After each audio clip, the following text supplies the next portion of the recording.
Okay, we're going to start talking about our home movies that we took all those years ago. We started out here, and you can see the foothills around Cimarron, New Mexico. And this was one of our family vacations. Annual vacation to Red River, New Mexico every year for, maybe 20-something years. I think this was 1970. Maybe we can correct this as if your mother sees a clue.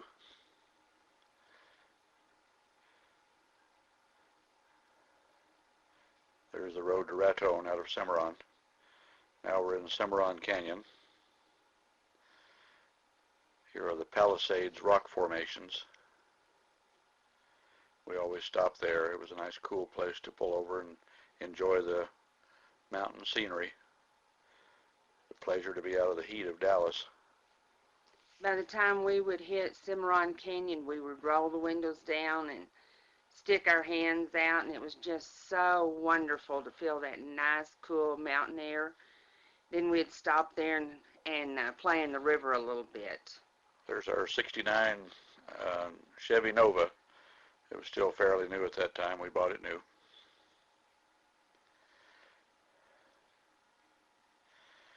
We were pulling her brother Billy's Jayco pop-up trailer.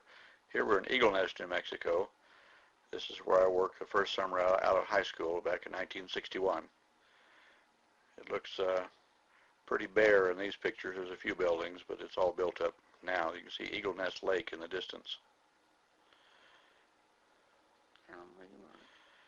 I worked at the Horseshoe Camp, which was kind of a motel and tourist trap grocery store place. Okay, here we got camp set up.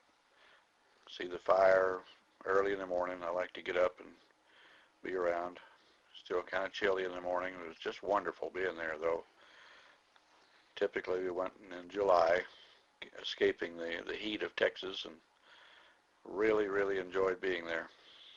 Well, Texas Instruments closed down the first 2 weeks of July, and it was kind of mandatory vacation. So that's typically when we went. This is Junebug Campground.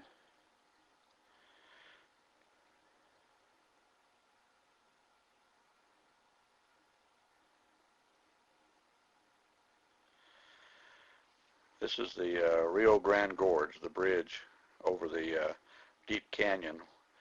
There are the mountains. We're looking toward the east there, and Red River is just beyond that line of mountains. There's Herman. You can see his hearing aid. Papa Rape, Herman Rape. And here you can see how the desert floor just drops away, and that's actually the Rio Grande River that's flowing south down through New Mexico and eventually becomes the southern border of Texas. There was a cardboard sign taped to the big bridge here that said, "No fishing from bridge." That would be, it would take a lot of fishing line to fish that far down.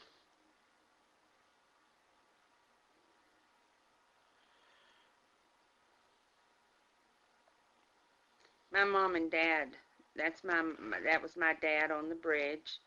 And you'll see a shot of my mom with Natalie here in a few minutes.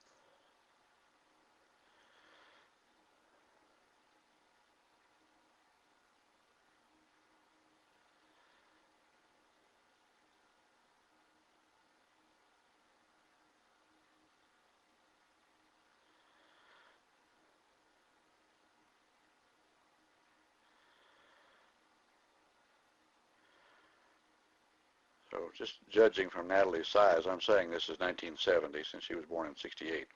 So there's my mama and Natalie and me.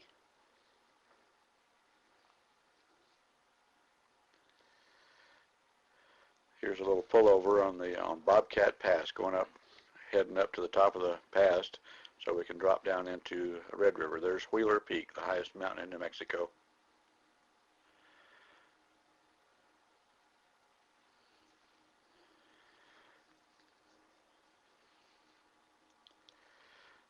Now we were on an overlook looking down on the village of Red River, New Mexico. Mountain playground is how they build themselves. It's the little community that when you go there, you just fall in love with it, and you leave thinking, how can I figure out a way to make a living here and move back? So it is a community made up of Texans and Oklahomans who had those thoughts and went home and did figure out a way to come back and make a living, and so Red River has really grown over the years. Here we're camped right by the road. There wasn't enough traffic for it to be terribly distracting. But now Natalie is climbing up there, and if we don't stop her, she's going to be right on the highway. Oh, if only someone would stop her. There goes the warden.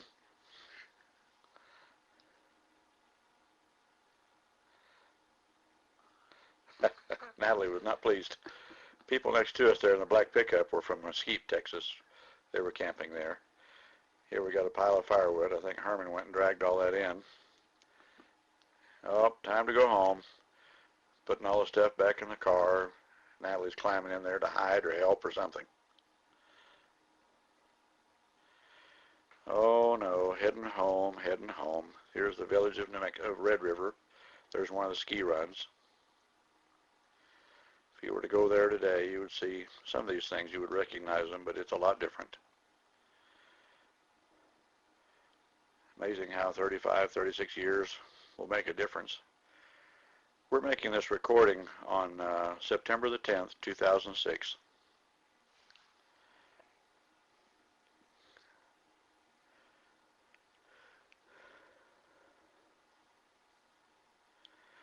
There's the beginning of the pass, heading back toward Dallas and home.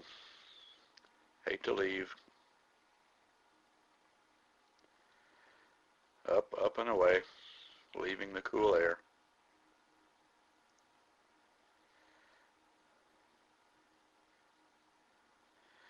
Now we're heading down the canyon toward Eagle Nest again. Still homeward bound. There's the lumber yard, the lumber mill on the right. Big stacks of wood that they've sawed up. All this is gone now.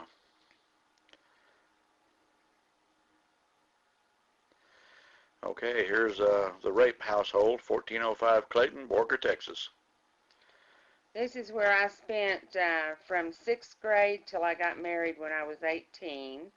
This is where we live. Now here we are another year. Pulling out on vacation. Here's our 71 Impala, which we also bought new.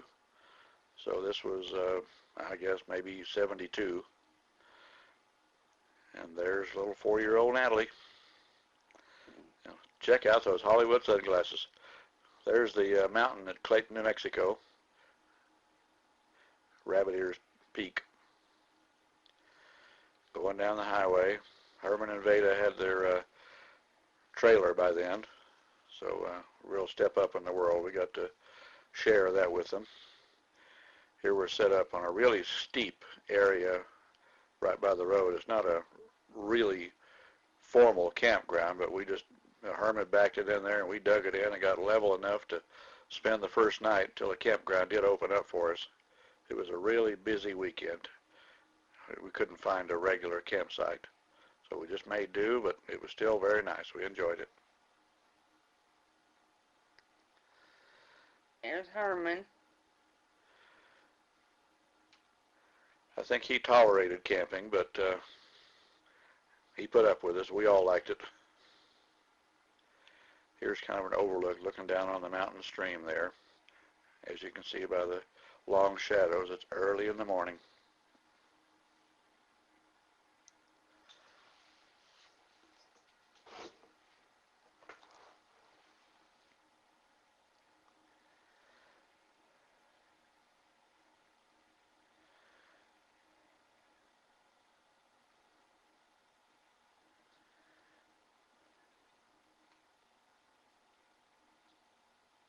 Mama loved to go camping. She loved to go to Red River. Well, she just loved the mountains. I guess that's where I got my love for it. And she was constantly asking us, what time is it? And then when we'd tell her, she'd say, is that mountain time or Texas time? Every time she asked. There's Herman carrying Natalie. He was toting her. Yeah, Veda would ask, is it Mexico time? Yeah, Mexico.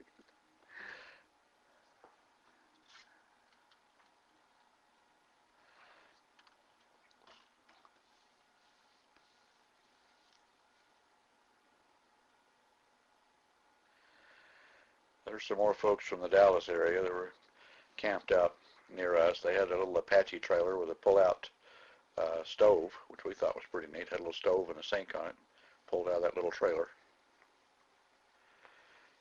Here we're playing in the water.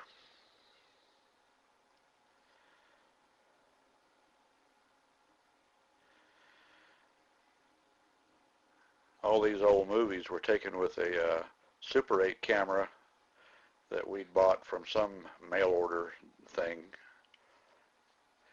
downtown Red River, New Mexico. Anyway, on the Super 8, of course, there was no sound to it. So that's what we're doing today, is providing some sort of a narration so you have an idea what you're looking at. And maybe in 10 years, when we both totally lost our memories, we can look at this and help us remember too. Also, one fun thing about Red River is they had a community house. And every Monday night was movie night, and they'd play a Disney movie and have popcorn and cold drinks. And it was just donations. They didn't charge. And then Sunday nights were sing-alongs. Uh, Sunday morning was church. And the other nights of the week were square dancing. So groups from all over the country would come to Red River just for square dancing. Most of them were Texans and Okies. And we would go down there, and there's our old tent. Go ahead. We would go down there and just watch square dancing night after night after night. There's Herman's Chevy, had a 396 in it. It pulled that trailer just real well. There's some more Texans camped next to us, had their little dog.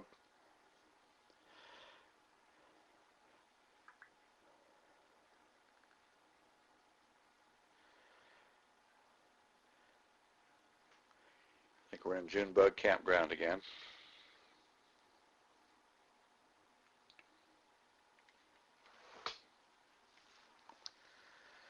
Early morning.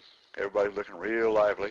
Natalie is in that first chair. You can barely see her because it's in the shadow, but she is sitting there. I didn't even see her. There's our firewood covered up with plastic so it wouldn't get wet. We had to shower just about every day. There's our new Impala at the time, once more. I think those folks next to us there were from New Mexico, from Oklahoma on that side. Here's our dishwasher at work. A local fellow we hired, his name was Herman. Beautiful mountain stream. Doesn't seem so much a novelty now that we live near the mountains, but at the time we just really, really loved it, and we just loved every minute of it. We'll go back to Red River again. We like it so much there. We'll go. Those people there were camped in that spot for 6 weeks. At the time, there was no limit on how long you could occupy a campsite. And they'd been there so long that they would put out peanuts on their table inside, and the chipmunks would come in and jump up on the table and eat their peanuts. So they had camp visitors every day. Here's some little folks from Archer City, Texas. Somewhere around Wichita Falls, I think. Now this is the something wilderness area of the Rio Grande. We stopped there to do some sightseeing, pick up some firewood.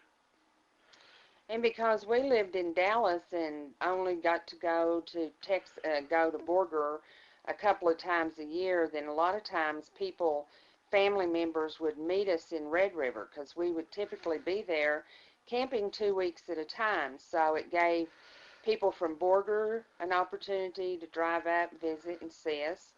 And then also, you'll see later on Jim's family, so you'll see Uncle Bob and Aunt Stephanie and Uncle Kenny, and they would come and visit. So it was really kind of a nice meeting area for all of us. I was on my knees here right by this drop-off, taking these pictures, looking straight down. I was a little braver then. And when I leaned back to get up, I put my hand down on a cactus or some thorns or something, so got a little memento of that visit.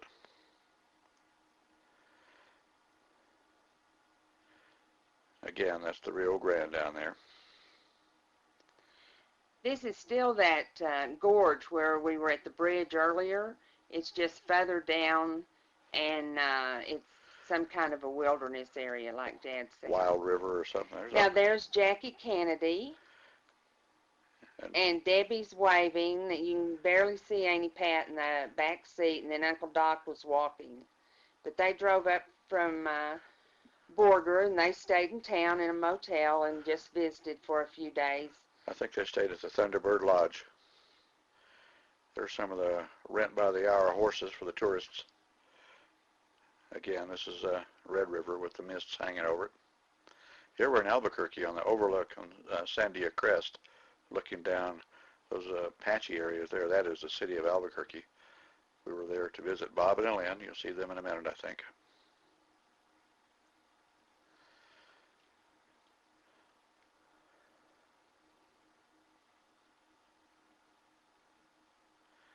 You can see the Rio Grande, the green strip there. It's kind of like the Nile River in the desert. There's Linda. And there's my brother Bob, 3 years younger than me. There's his wife Elaine, and there's Natalie with her buffy tails. This trip to Albuquerque was Natalie's first introduction to pizza. And we went into this little pizza place, and she'd never had it. And then Bob introduced her to the Parmesan cheese that you shake on it, and man, did we have a mess. This is the big overlook where they do hang gliding. Now here we stopped, I think we were in the Jemez wilderness area. There's some hummingbirds, quite the novelty for us. The Jemez is spelled J-E-M-E-Z. This is a little north and west of Albuquerque. Here's part of the national forest there. I forget which forest this is. That's a little north of Albuquerque.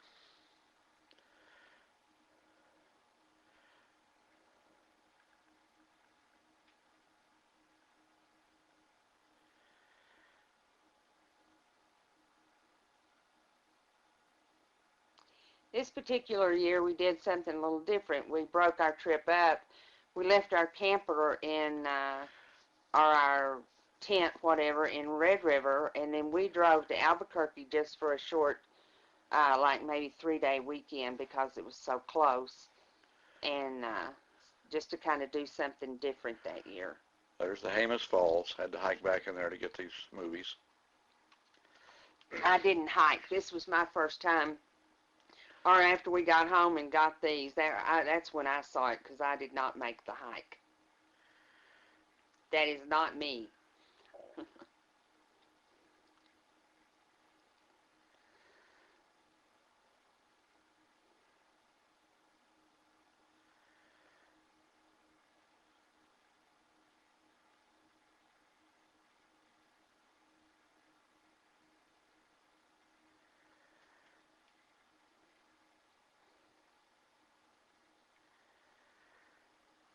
Now here we're, we just passed by the Bandelier National Monument. We're above Santa Fe.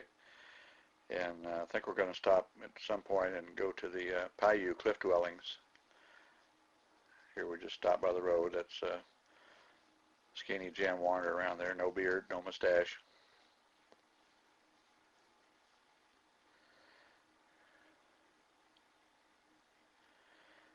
That would be Jim.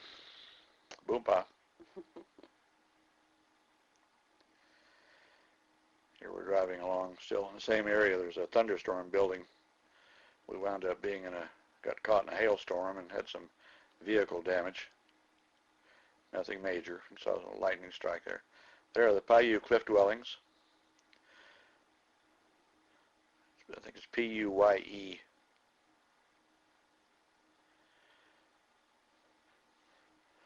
Mesa Verde on a much smaller scale.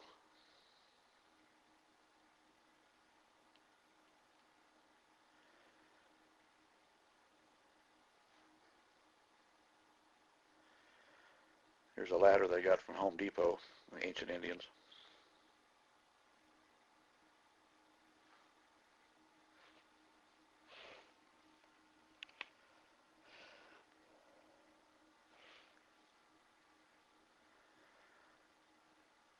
Here's some movies that Linda was taking out the front.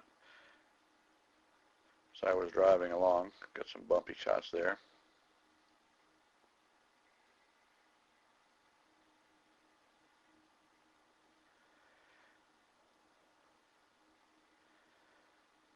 Okay, this is on Raton Pass.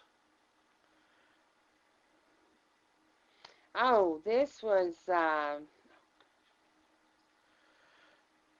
Okay, here we are in Trinidad, Colorado. There's little Brett. we lived in Lubbock, and we decided that for a change, we weren't going to go camping. We were going to do our first car trip and do it upright. We were going to stay in motels, eat in restaurants, and just have a ball. And hated it. I mean, we saw a lot of country and we visited friends, but we both missed that camping experience of just being in the wilderness and enjoying nature. There's Canyon City, where they filmed a number of Western movies, including Paint Your Wagon. We're on our way to the Royal Gorge here, I believe. So we drove from Lubbock to Denver, and Brett was 2. That made Natalie 6. Here's the entrance to the Royal Gorge, where you pay your fees. There's the bridge. And this was during his exploring time, Brett's exploring time. He had a very curious mind, and he had to just check out everything. So he was literally tied to me. He was on had a body leash thing on him, and then I tied it to a jump rope so I could give him a little bit of space to move around. But if he was going to go over that canyon there, I was going to go with him. There's the incline railway that you could take and go down to the bottom of the gorge where the Arkansas River was flowing through. They had actual passenger train traffic back and forth on the tracks down there. Here's on the other side of the gorge.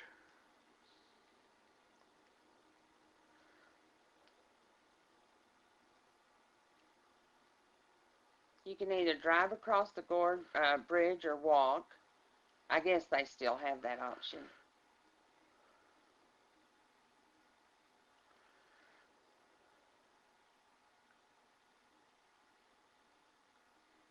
Your dad loves rock formations.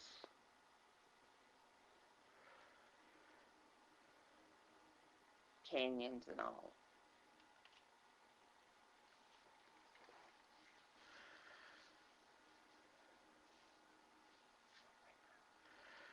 This is the Arkansas River, as I said earlier. Oh.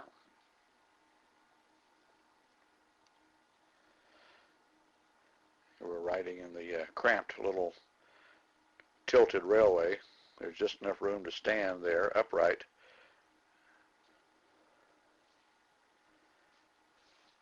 If you look carefully, you can see the profile of JFK. Just one of those things. Looks like his profile there on that mountaintop, reclining. Not a very good quality movie. Maybe you can see it sometime. JFK was the President of the United States, John Fitzgerald Kennedy.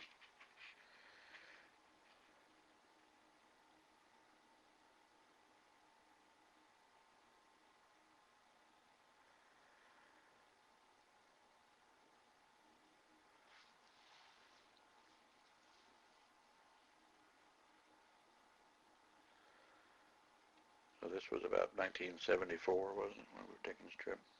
Mm-hmm. Here's part of the touristy area around the gorge. I think that's the cable car going across the gorge that you could ride on. More hummingbirds. Here we're heading toward Seven Falls, another one of the touristy areas around Colorado Springs. Here's where you could hike up to the top on the ladder, or the stairs, which we chose not to do. Now, if you count, maybe you can come up with a total of 7 here when I draw back, and you can see the whole thing. The waterfall kind of zigzagged down.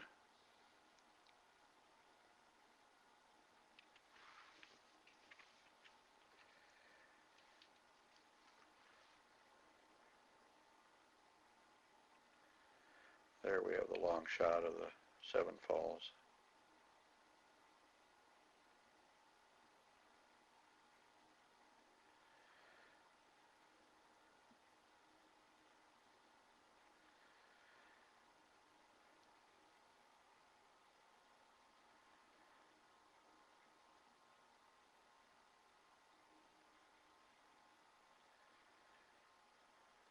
There's some chipmunks scampering around in the dust there. I was trying to see those.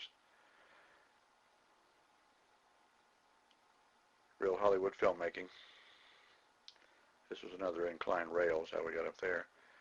There was a brief shot in the Cave of the Winds. Here we are in Colorado Springs.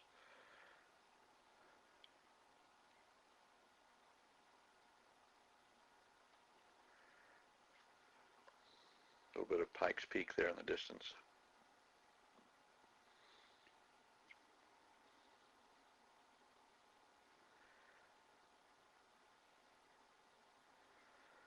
I think this is the Garden of the Gods. Yeah. Again, it's in Colorado Springs.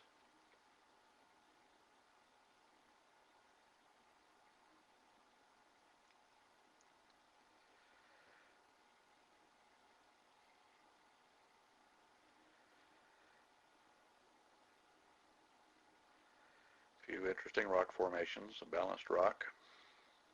Here we are at the North Pole, Colorado.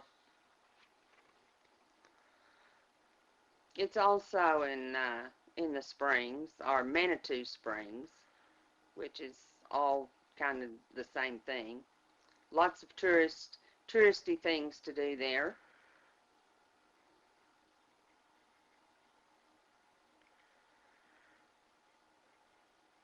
There's the Ferris wheel. It was part of the North Pole complex. Little mountain scenery.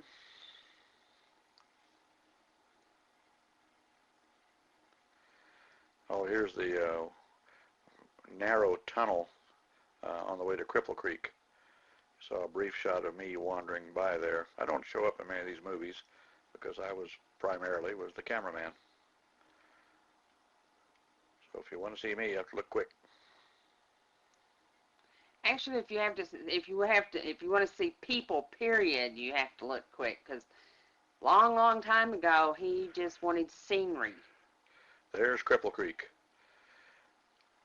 The history lessons tell us that at one time they had over 500 active mines in this one crowded little area up in the mountains, taking out millions and millions of dollars of gold ore. You can see some of the tailings of those mines there.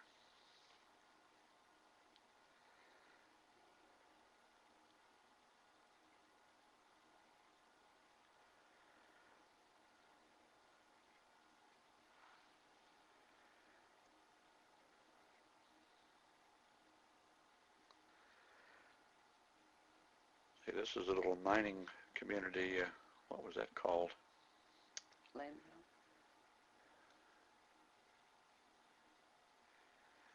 Took a little narrow gauge railway. Well, that was at Cripple Creek. Yeah, from Cripple Creek to this Anaconda, I think was the name of the little mining town. He's stoking the boiler on that little narrow gauge railroad. We went in frontwards and had to back out because Yeah, there wasn't any way to turn the train around. The Cripple Creek and Victor Railroad. There's Jim and Brett. You can barely see there to the right. Here's a mine where they gave tours. We did not stop, of course.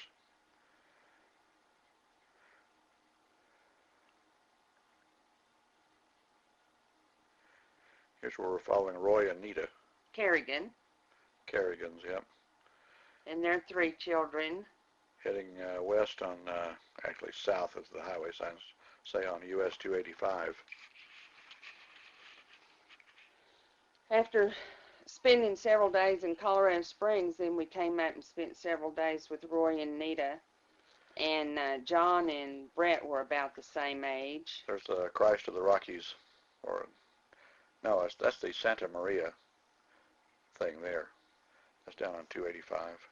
That's actually a nunnery. Here we took the turnoff. We're heading up Guanella Pass on a bumpy dirt road. That's worse now.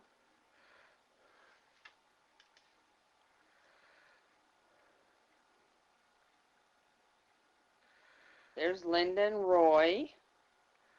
Skinny Linda. We were a little younger then. Another beautiful mountain stream.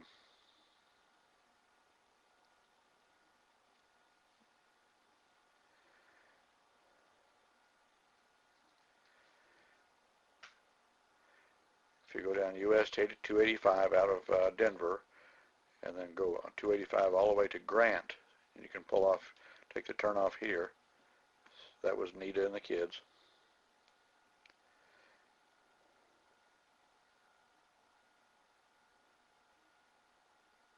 Their kids were John, Deborah. Deborah was the oldest, then Lisa, then John was the baby. So Natalie and Deborah are the same age, and John and Brett are close in age. Here's the summit of Guanella Pass. Always nice and cool there, just above tree line.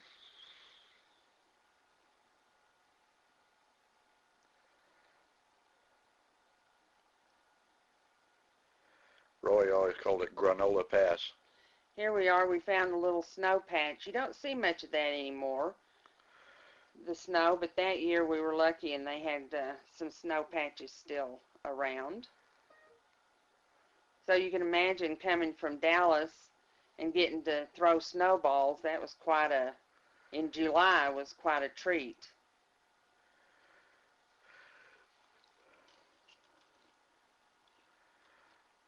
We're heading down Guanella Pass, now heading down toward Georgetown. This is one of the mountain lakes.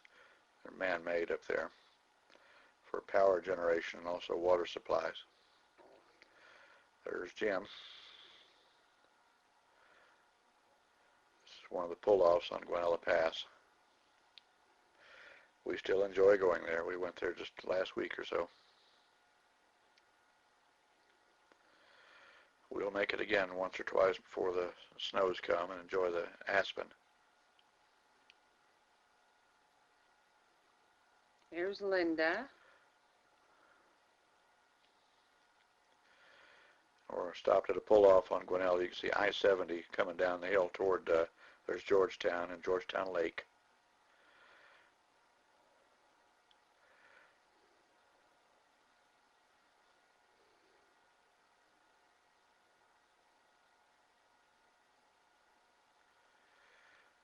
Georgetown really hasn't changed much. Here, I think we're going up Mount Evans. Yep. This was in July, and I think the high temperature up there that day was about 51 degrees.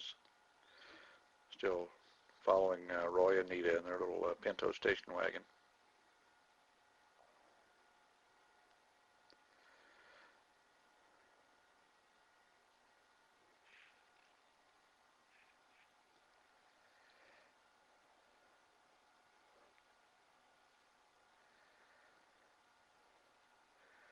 This was a long time ago, I can tell you, because at that time you could actually drive up there free.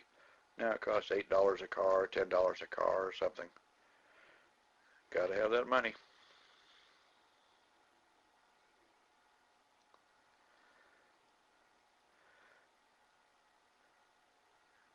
When we were up there at this time, they had a stone building up top for tourist comfort, that sort of thing, and you could get hot, spicy donuts, and they actually had a machine that would vend oxygen if you were feeling lightheaded. There's a mountain goat, ram. Here we're on top of the world, on top of Mount Evans. That's the one and only time we've been up there. We've never been back.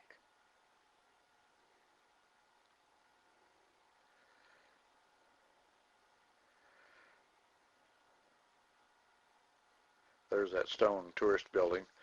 It's since burned, and I think they did a rebuilding effort, but we've not been up there to see it, as you said. 14260, the highest road in the United States, highest paved road. I kneeled down to fix Brett's shoelaces or something. I stood up and immediately got lightheaded from standing too quickly and not enough oxygen. And that's when we were young and thin. But we were also flatlanders coming up.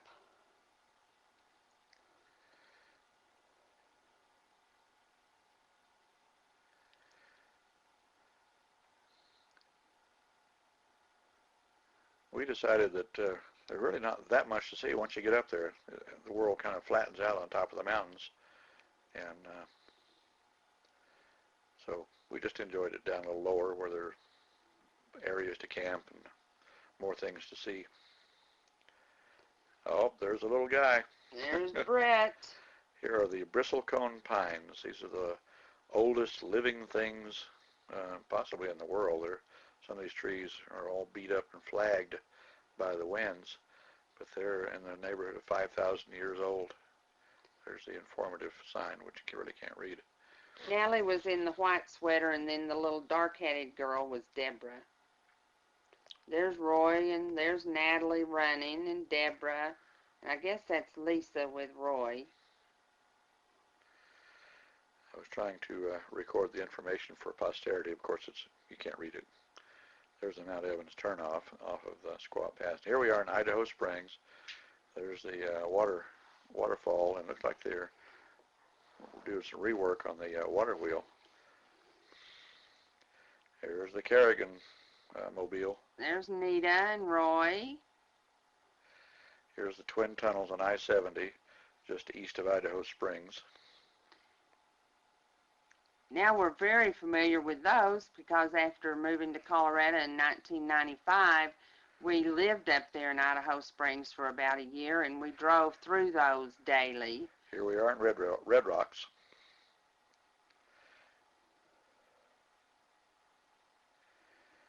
That's a place we don't get up to very often. Kind of nice to drive around, do some minor hiking. Plus they have sunrise services every Easter, and I'm going to do that one Easter before I die. I'm going to make it out there. We've been up there one time for a concert. It was a geezer concert. It was for the Irish group, the Chieftains. But it's an amazing place to sit out there for a concert. We had a rainstorm come in, so we saw it coming over the mountain, and then it got us wet, and then we saw it go off to the east, and you could watch it for a long, long time because the east side is so flat and all the lightning and stuff. It was really awesome. Well, we had our 99-cent poncho, so we were prepared and didn't get really soaked. I think this may be Boulder Creek here.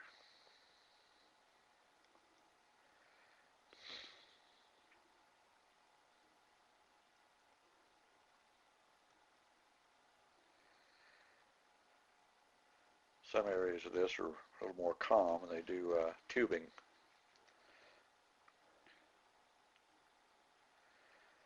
Every year they lose one or two drown when the waters are running too swift, and people shouldn't really be there.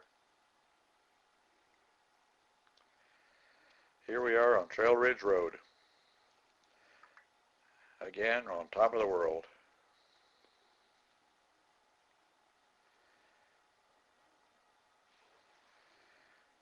This is out of Estes Park. It's in Rocky Mountain National Park, way up high.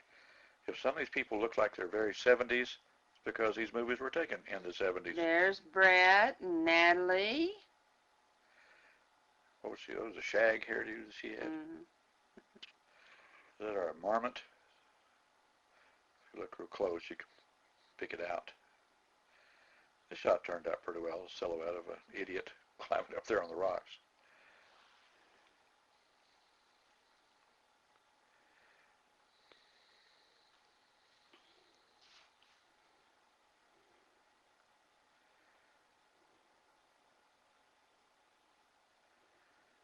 Summertime on top of the Rockies. It was very nice.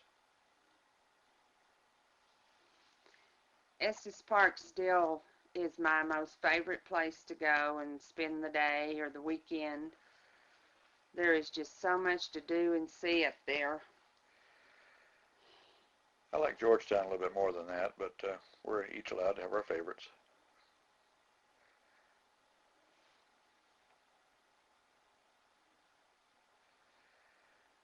This little patch of snow allows a minor amount of skiing for the hard, die-hard skiers. Want to get a little bit more on the slopes in the middle of summer.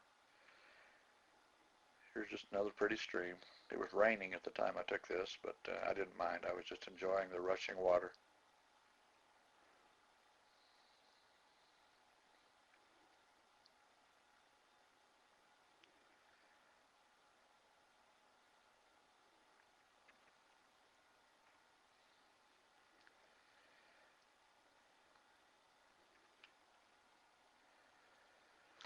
Now we're back at their little house. We're getting ready to leave. I love to aggravate Roy.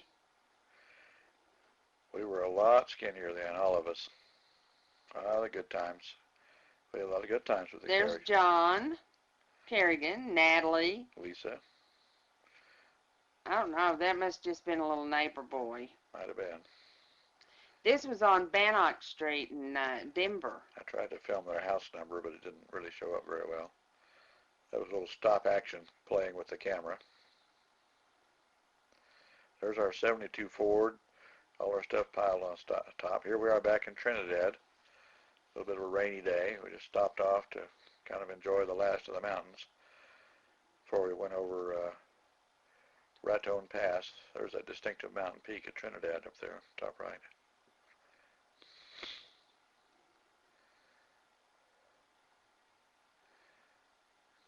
Pulled off beside the road. Now this is another year, I don't know what year it is, but we went with Ken and Pat and Becca to Big Meadow Campground just outside of Southport. Wolf Creek Pass area. This is on the western slope. Very impressive woods, tall trees. Had a big lake, and Ken had a motorcycle and a El Camino with a camper on the back, and they loaded that motorcycle in that camper and took it with them. So they did some riding,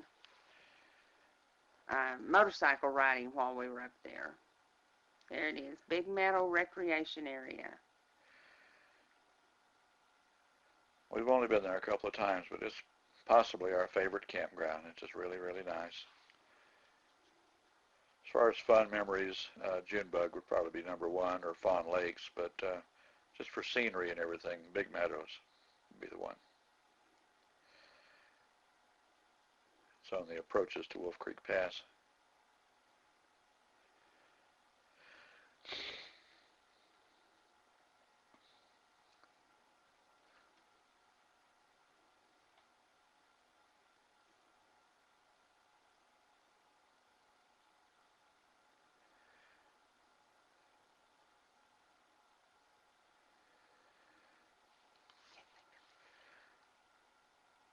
This is part of the stream right beside the road between the campground and South Fork. It's very obviously the whole canyon was gouged out by glacial movements. It just really carved the rocks. This is, there's another fun place up here. It's called Fun Valley. Oh, there's Uncle Kenny. Yeah, there's Brother Ken, and there's Pat, their Indian pigtails, and Becca's in there somewhere. Yeah, she was right there.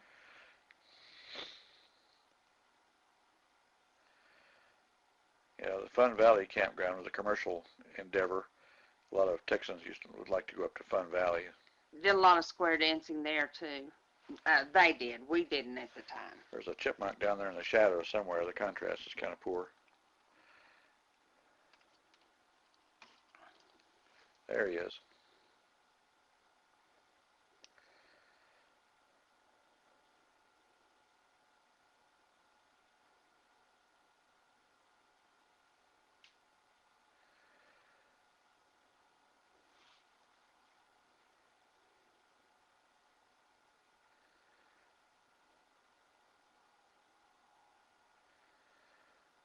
Just enjoying another day in paradise. Hiking to something. Okay, I guess we were taking a short hike. Might have been going up to that waterfall area, Big Meadow. That's me with a headband on. Yeah, I think that's, yeah, we were going up toward that waterfall. There was a, I can see the waterfall is just, actually was a part of the campground. It was an easy walk up to it. And it wasn't Niagara Falls, but we enjoyed it. There's me huffing and puffing and having to stop.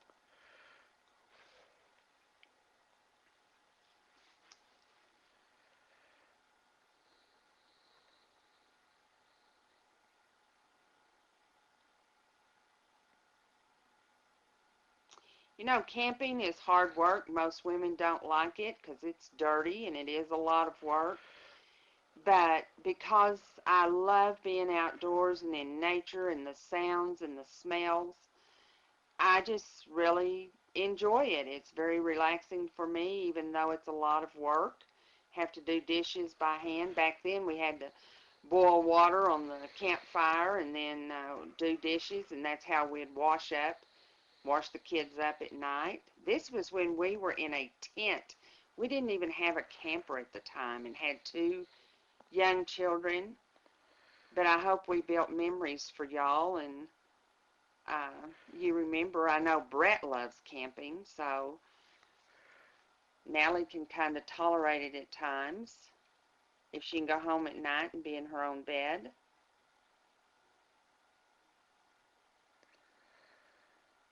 But it really is. It feeds my soul. There's that motorcycle that we wrestled out of his camper shell.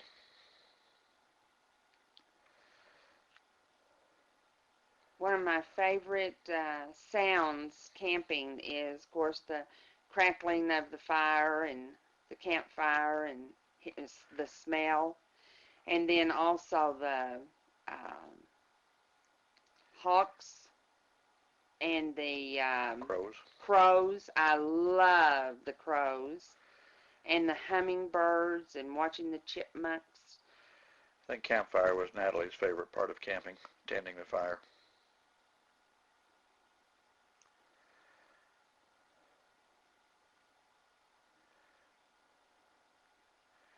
Put out some bird seed for the little chipmunks. I think that's a peanut can. Jim was always creative with ways to lure in the wildlife. Then as Brett got older, the 2 of them really got creative. There's Natalie. She's feeding a little chipper. Yep. Looks like we're having to air out our bedding. Probably got damp.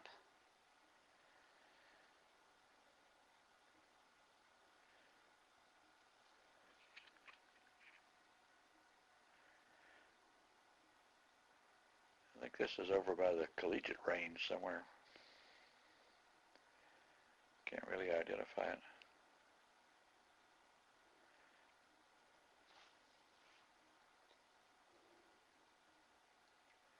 There's the quaking aspen. You see their leaves fluttering as if they're quaking. That's why they call them that. Oh, yeah, okay.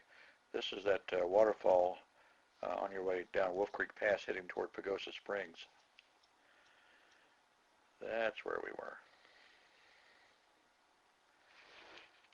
If you watch the movie Vacation, there's a brief shot of that big waterfall, too, taken from that same overlook. This must have been like 1974, maybe right before, just a few years before we moved to Colorado.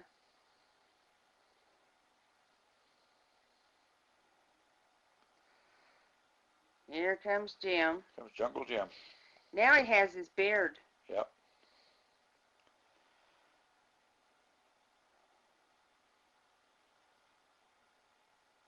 Back when it was red. Yeah, that was his CB handle, was Redbeard. For the grandchildren that doesn't know what a CB is, Boom Paul will tell you. Well, that was kind of like a police radio. It was quite the fad. Nearly everybody who traveled had a CB radio, and you had a nickname that you used when you were transmitting on the air, and you referred to your nickname as your handle. Here again, there's an overlook from taken from Wolf Creek Pass. Here's the summit.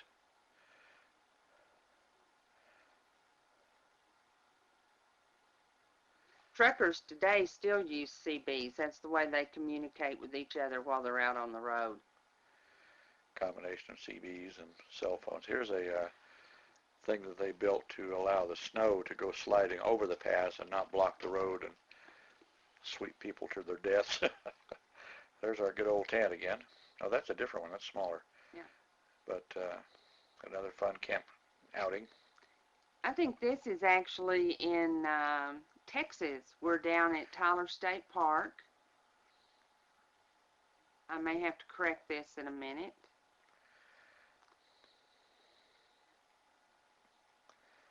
I think this is Colorado. No, this is still New Mexico. One of those. I think it's New Mexico.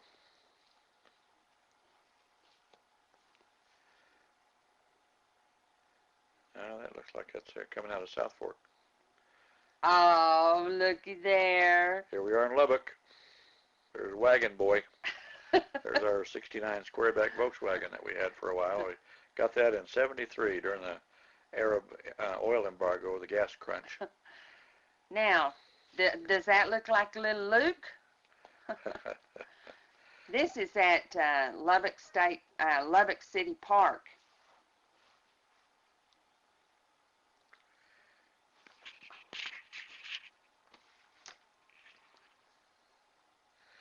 Oh, there's the attack of the killer geese. Started feeding the geese, and they got a little aggressive. Here they come, here they come. Here they come. And brave Mom, what does she do? She takes off and leaves her son down there to be eaten and bitten by the geese, and so then Dad has to go down and retrieve him because I'm afraid of those geese.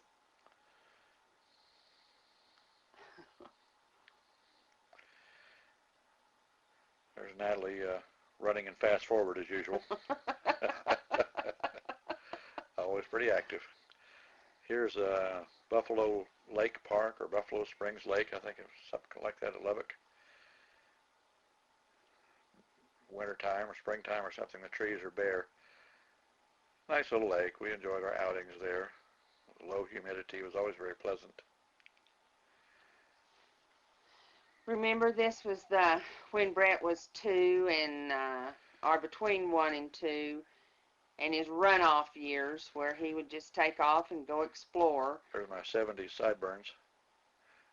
There's little Brett in his basket world. Lived in Lubbock in '73 and '74, and I was working at TI Lubbock. This is when I got the chance, because TI transferred us there and gave us a nice lump sum of money. I got to quit work and be a stay-at-home mom for the next 13 years. There's Aunt Clyde. Aunt Clyde Paget. This was my daddy's, this was Herman Rape's sister. She made the best dinner rolls. And pies. Oh, she could make the best coconut pie. Here's Brett waiting for the motor to start on that wagon.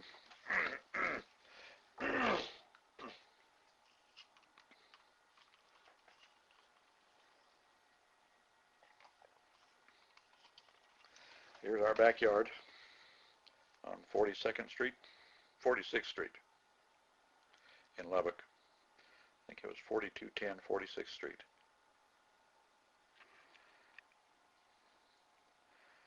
There's the prisoner roaming the grounds,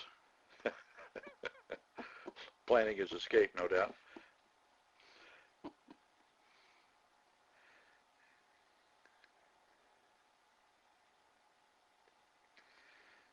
Here we are back at the lake at Lubbock. There's Ma and Pa. He's trying to explain the mysteries of fishing to me. I never quite caught on.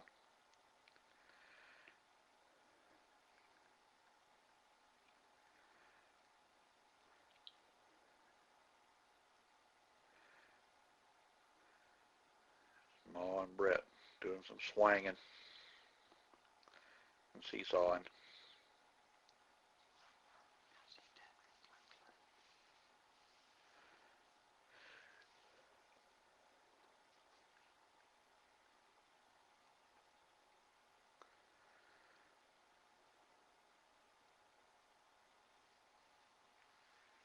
I think that's Jim going to retrieve Brett off the little dock area. There's there's Pawpaw fishing. Yep.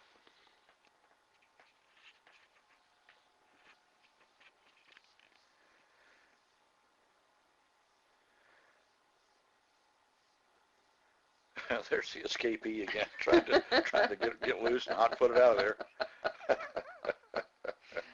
Ooh, scary. There's a happy baby.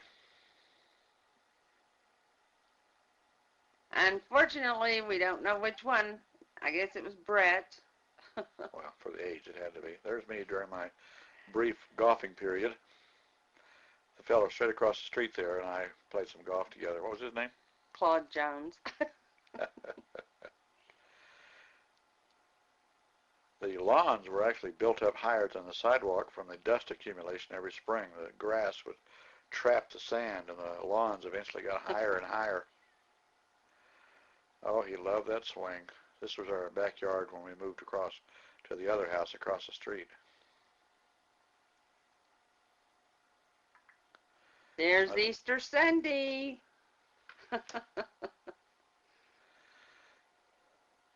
Brett's about 2 here. This family was Claude and Sarah Jones, and their children were Randy and Jana. Now this is my dad's, which would be your pawpaw. That's Herman Rape. Your father. My dad. His brother, Buddy. That was the oldest brother. This is Bob McMahon. That is Marvin Rape. Who's that? That's my cousin, Doris Rape. She's Marvin's daughter. There's Mama. And then, oh my, well, it's too busy. But that's a family reunion, and all those people are on my dad's side of the family, so they were all kin. Okay, Buddy, Clyde, Marvin, May, and Herman, and Jack Rape didn't get to make it. He was still working at Phillips, and he didn't get to come. This was in Hale Center? This was at Hale Center at Bob and Eva McMahon's house. And we loved to go up there, and we played Shanghai Rummy.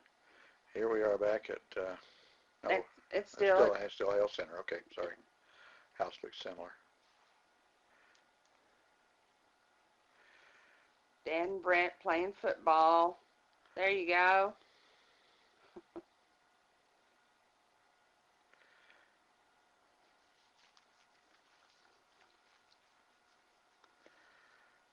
Then this is some of my cousins. I couldn't even tell you their names now, but this was all the cousins and grandkids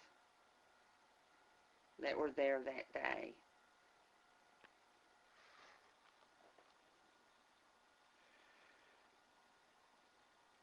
Look at Brett pedaling.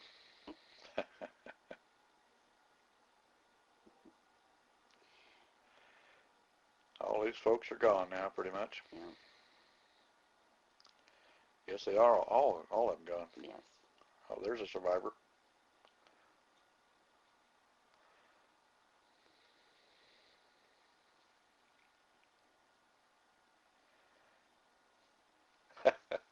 Tex.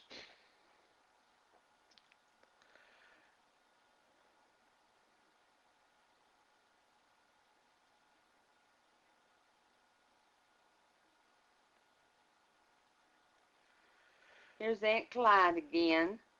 This is Aunt, oh no, that wasn't.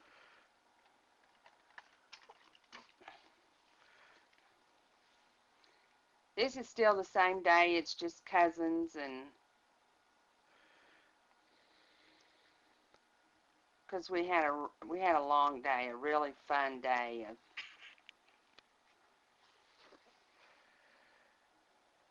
being together. Oh, there's the Jacksons. Yeah. Now this was back in Lubbock, and we had real good friends, Marie and Don Jackson, and they had a little boy, Chris. There's Sherry. And then that's Sherry McMurray. Yeah, and their boy. Scott. And then these are friends from church. This was Natalie's birthday. We were at the park there in Lubbock. See, this was her 6th birthday, wasn't it? There's Marie Jackson.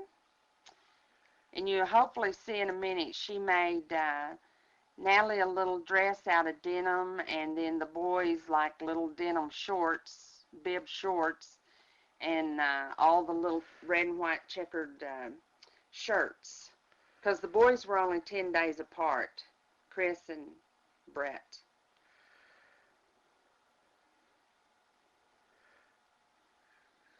We're at the city park in Lubbock here. That's Pawpaw watching after everybody, having to chase. Yeah, not that Brett would run away or anything. He'd have still been running. There she is, opening her gifts.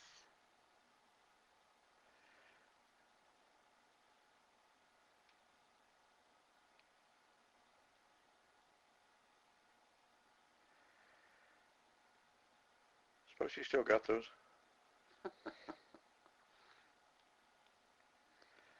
That's a pretty good shot there. Yeah, that is. I like that.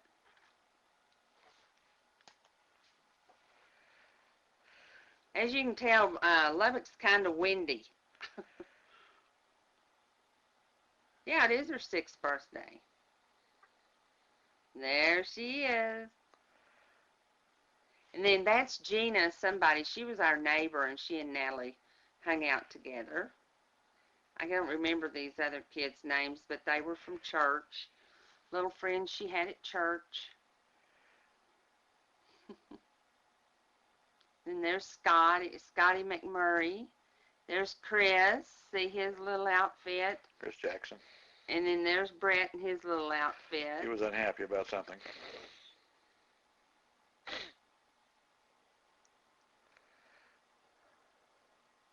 Now Chris is wandering off back there.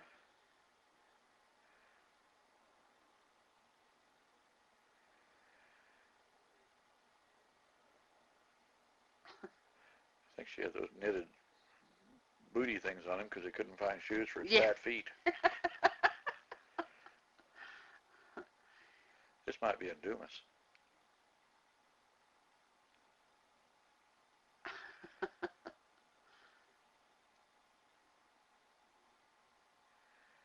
Oh, this is at Ruidoso. Ruidoso. We drove from Lubbock to Ruidoso. Just for the day. Because that was the closest mountains to Lubbock. So we just drove up there and had a picnic. We had never been there and wanted to check it out. So Ruidoso, New Mexico. There's Brett now going toward the road. Our kids had this thing about just wanting to run off and throw themselves in front of cars.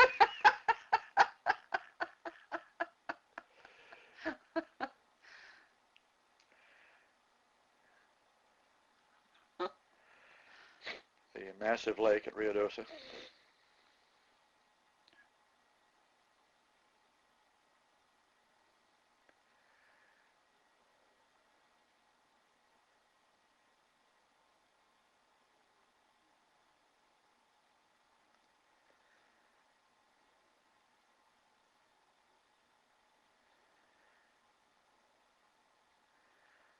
It was a fun outing. Kids had a good time. We liked it. One of our favorite things to do is you see they're putting sticks in the river, and then we'd throw rocks and try to, bombard them. That was one of our favorite activities. I think this is El Dorado Canyon after we moved up to Maybe not. No, we didn't go to El Dorado when the kids were young. Yeah, we did. When we lived here in 79. Oh, now we're back in Red River. This is Rio Dosa. It is? Yes. This was all Rio Dosa. We did not plug in any other films. Okay. We Sorry. didn't take any magic trips anywhere. How about that memory thing? You're here to help. There's Buckethead. Mr. Hollywood.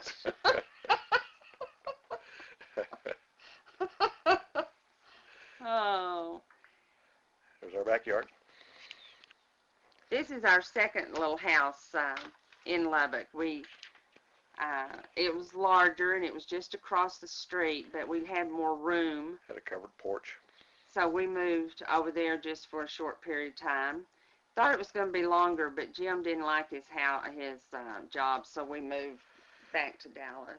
This is one of Linda's efforts from her cake decorating class. My very, very first cake I ever decorated while I was taking class, and it's Brett's second birthday cake. And he wanted lions. Grrr. And then this is his birthday.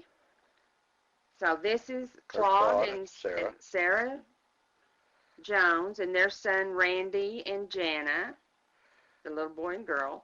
There's Don Jackson, Marie Jackson, and Chris is in the little overalls. This is Penny Ormsby, and their son, and there's Pauldine Ormsby. Pauldine was actually my neighbor in Borger when we were growing up, and then they happened to live in Lubbock at the same time.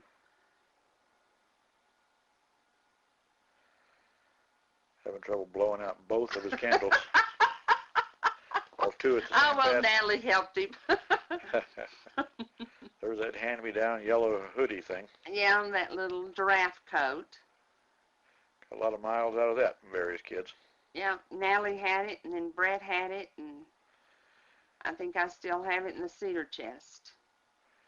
Which y'all will say, yes, you probably do, because you keep everything. You don't throw anything away.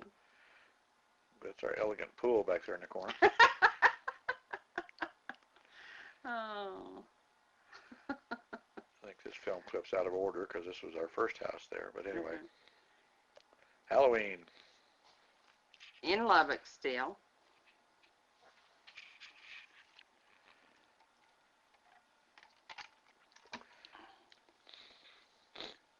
No, the movie wasn't over. You're not that lucky.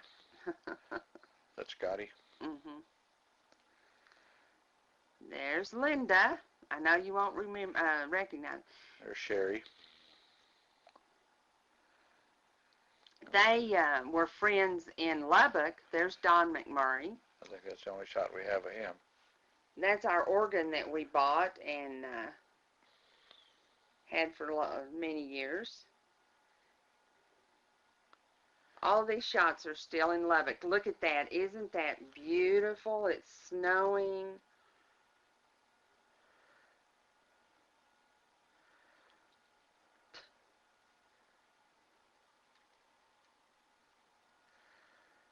Now it's spring again, or it could have been just a beautiful day. One day it'd snow, and then it's kind of like Colorado weather in Lubbock. One day it'd be snowing, the next day it'd be sunshine. So, oh, there he is, There's tied to the tree. The fugitive. Yes, you were tied to the tree. Natalie loved it.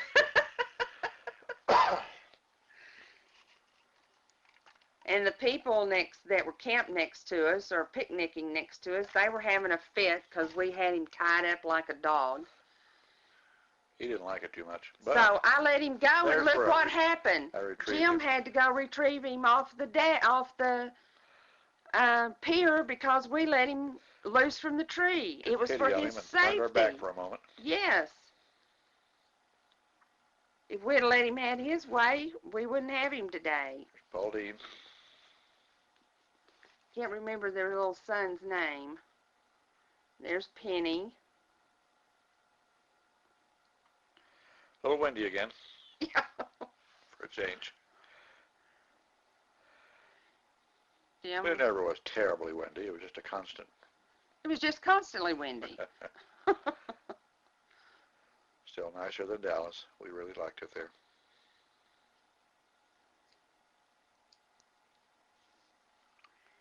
We went to Trinity Church. It was the round church out on the loop, and they had Bible school in the backyards that summer, and we signed up and had a vacation Bible school in our backyard. So they'd come to us, and the neighborhood kids would come, and it was really kind of a unique program, and it was fun that year.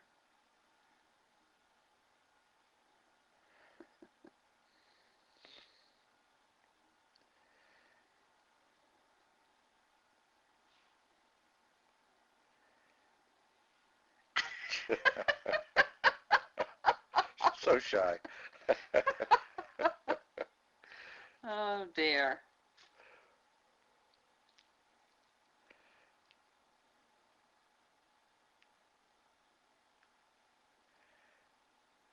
Little Miss Socialite Natalie. Good time was had by all.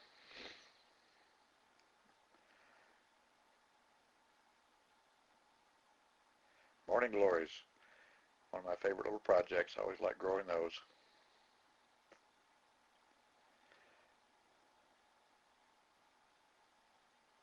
The only place, see, I could put Brett, and I knew he was safe, was in that backyard with that big fence.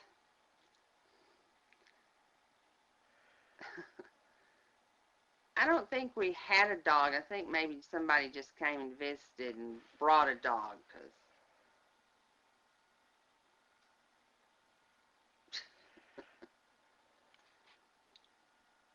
Now this is cousin Becca. Uncle Ken had just gotten out of the Navy, and they were traveling, I guess, to Kansas back to home. And so they came through Lubbock. There's the El Camino, see, with the camper on the back. There's Don Jackson, Marie Jackson. This must have been Marie's birthday or something. These were people from our church. I don't even remember their names. This is the Jones. Look at that big grin, Natalie. Randy Jones, Claude Jones, Jim. There's the neighbor dog with his head poked through the fence. Natalie pulling the boys. Chris and... Yeah, I wonder where Natalie gets that, having to be on camera. There's Don destroy our lawn chair, Jackson.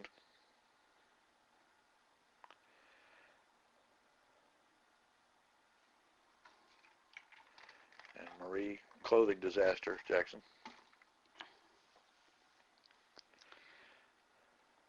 Ooh, look at that. Bathing beauty.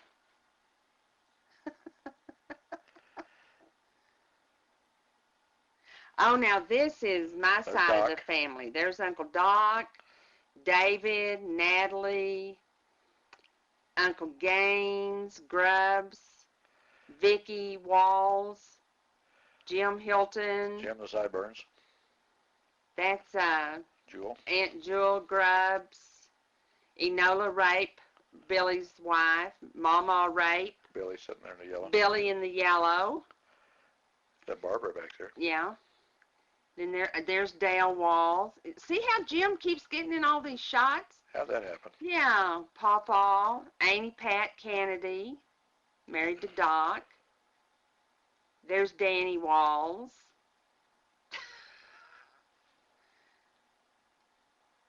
Brett running off. That may be Brenda. There's Dale again, sucking in his belly. This is Jackie Kennedy. Now we're at Addie's house. So this is Ken and Gail and Becca. Ken and Pat. Ken and Pat, pardon me. There's my dad, Harold. Yeah, Harold Hilton. Linda and Addie. Addie Hilton, which was Boompah and My grandmother. grandmother. That's his dad with Brett. This is a 1420 Cooley Drive in Borger, Texas.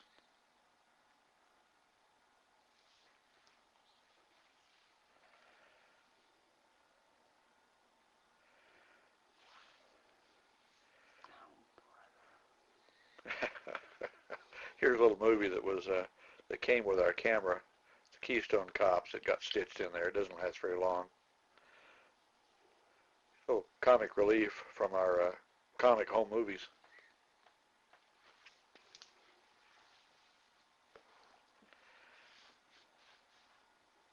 You can fast forward now. Unless you get caught up in the story. It is Bud Abbott and Lou Costello. Uh-huh. My idols. Are you thinking what I'm thinking? Yes, fast forward. What were they thinking to put this in there?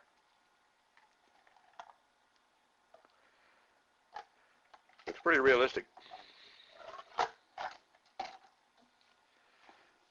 Kids might enjoy it. Who knows? What year would this have been made? Oh, this was probably made in the 50s.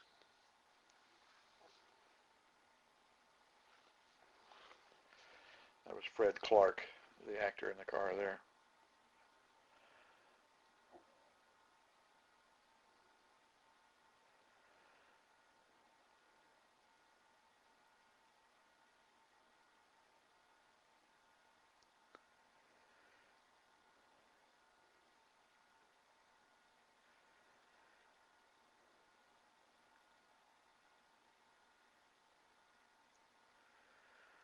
I think a major studio is working on a remake of this, probably with Ben Affleck. Maybe Matt Damon.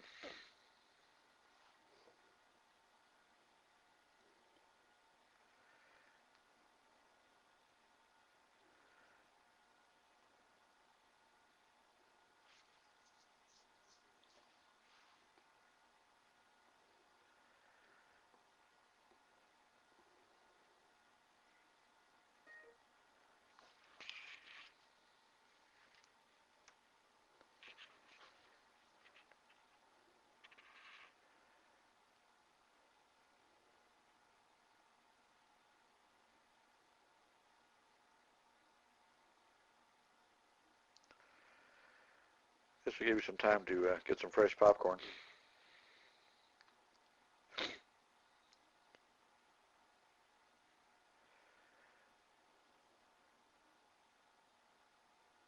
And you may be saying, What's your favorite part? oh, okay. This is This is way out of sequence. Yeah, this was 1967. We were moving out of the Hartford Plaza apartments in Dallas, moving to our newly purchased home in Plano. So we were just 2 years married. And this is all of Dad's co-workers. Dudley Pruitt and Terry Keith were helping us move.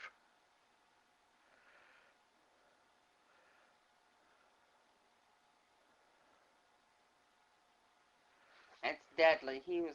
Oh, there's Lake Ashmore. He was there too. I'd forgotten. He just about never smiled. Nice guy, but didn't know how to smile. There's Dudley and Keith trying to pinch each other on the inside of the biceps there. Something got started at work. I don't know how, but we were always trying to pinch each other. This Hartford Plaza, they were really nice apartments, but they were right close to Love Field. And, of course, you can see that there was walkways on both sides of the front side of the apartment and also the back side of the apartment. So we started, that's when we started sleeping with box fans, is when we lived in these apartments to knock out the noise of people walking by our... And the airplanes that run, yeah. Love Field running out their engines. Right. Here's our new house. There's Jack Rape, me, Aunt Lorraine. This is Wayne and Linda Rape. Actually, Wayne changed his name to Ray because he was the quarterback at SMU. And their new little son, David. It's their house on Avenue N, Plano, Texas. So Wayne's changed his name to Ray, R-A-Y. Wayne Ray. And as you can see, we were one of the first houses in that addition, and this is Plano. Roy and Nita were one of the other early arrivals. Yeah. And Don and Sherry McMurray lived down the street. Yeah, that's when we met all those guys and then kept up with them for years. We still keep up with Roy and Nita. That day we were moving out of the Hartford Plaza was the very same day that the camera arrived in the mail. So I hurriedly put it together and filmed some of our loading activities, and we came out here and took these pictures. We had to live in a house that belonged to the builder for, I don't know, 2 or 3 weeks while we were waiting to get our house finished. We had to get out of the apartments, but our house wasn't quite ready. But here I didn't know how to zoom very well. I didn't realize that you had to refocus after you zoomed on that Bell & Howell camera. So now here's Aunt Jewel and David. Natalie on the porch. Yeah. Here we're camping with Dudley and Mary Pruitt. We're down at... That couldn't have been Natalie. Oh, okay. Anyway, we're camping down near Glen Rose, Texas, or near Cleburne. It was on the Brazos River.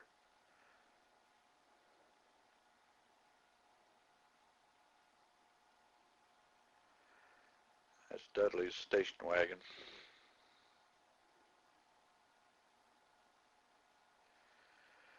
We were just there for one night at the most, I think, but we had a good little outing. Texas camping at its best. At least the fire ants weren't there yet.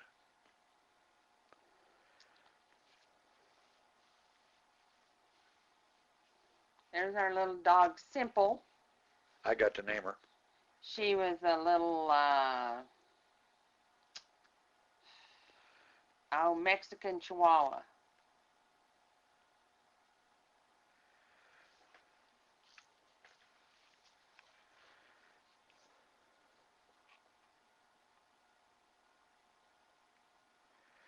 Having Spam for breakfast, Spam and eggs.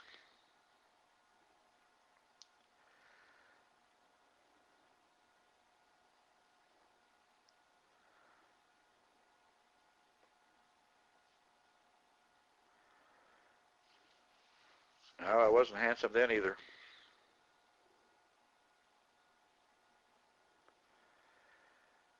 Here we are. Splashing around in the Brazos River. Yeah.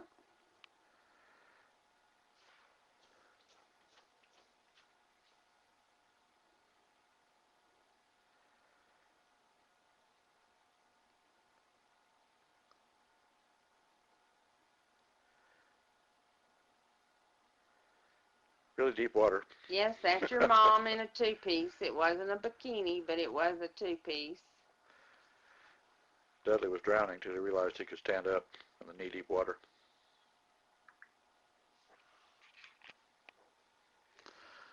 Simple swimmer.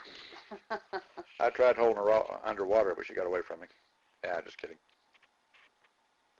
Then we got another dog. That one laying on my chest is Snoopy. This is back. Now we're in our new home. They're in Plano. Yep, finally got moved in.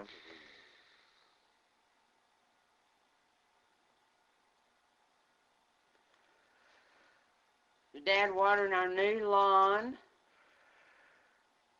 Growing it from seed. We bought a few St. Augustine squares and pieced that in at some point, just here and there. It spread pretty quick. This house had a gold brick right in the front. Every house had one gold brick. In that case, that was me. It was the homeowner was the gold brick. Oh. This is Deborah Kerrigan. This is Roy and Nita's little girl. And this was before we had Natalie. And they'd come down and we'd entertain ourselves with aggravating her.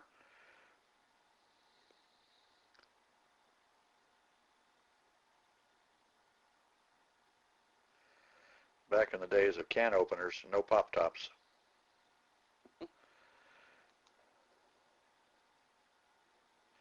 So we had to use church keys to open those steel cans. No aluminum cans either. Then this is a little baby that I babysat while I was pregnant with Natalie. It's our Her next name door was neighbors. Kelly, These were the Rorigs. and they lived right next door to us.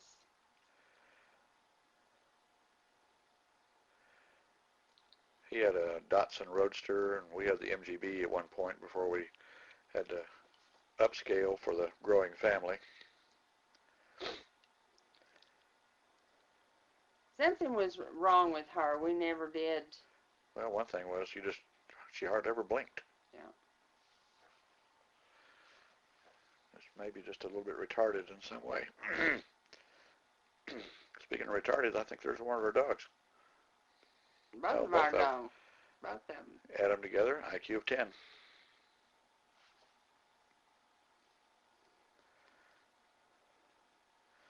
This is at Christmas, and this is There's Deborah. Deborah. And I made her that little Scary bear. panda bear, and then she gave her a Gumby. Oh.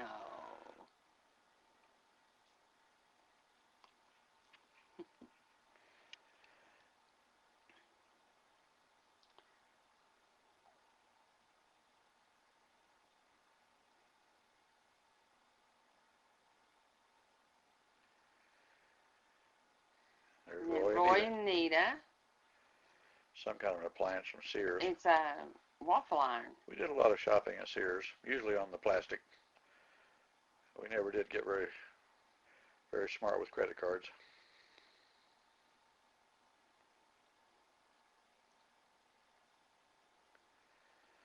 Yep, it's a blender, just like she guessed.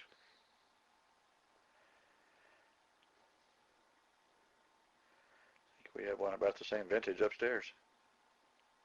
And then here's,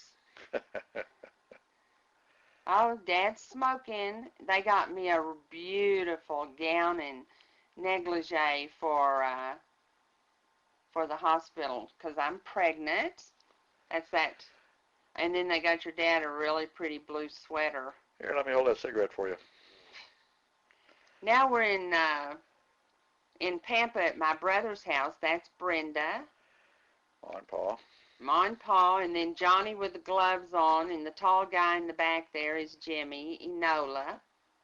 My brother's taking the pictures. There's my brother, back when he had hair. Back when Enola had curlers. There I am, pregnant with Natalie.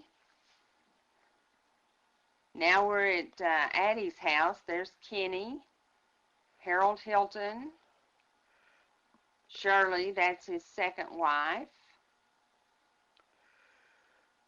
This is Margaret. My cousin's wife. Neil. Yeah, Gary Neil's wife. There's their boy. And then that's Bruce that's laughing there. That's Jim's youngest brother. And Hattie and Dad-Eye. Yeah, this would have been your great-grandparents, and then for the grandkids, your great-great-grandparents. There's my Uncle Clyde sitting in the chair. Cousin Gary sitting there in the white shirt, and his mama, Clara. That's my Aunt Clara, my sister That's Stephanie. Yeah, that's your Aunt Stephanie. And Denny, was that Sam? Mm-hmm, Denny. Back on Clayton Street. This is the front yard of where I lived when I was from sixth grade to 18. I lived there on 1405 Clayton. And your dad lived just one house. Lived on the corner. Lived right there on the corner. Of course, you can't see it from in this shot, but there was just one house between us. Here's the Texas Panhandle with the snow.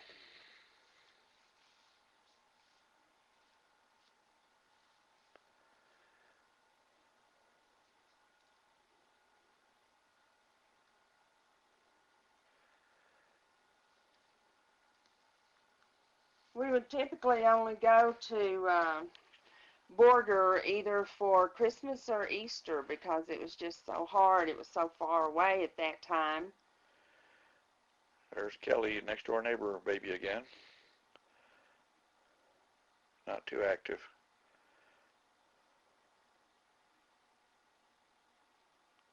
Not her fault. Somebody's been chewing their nails.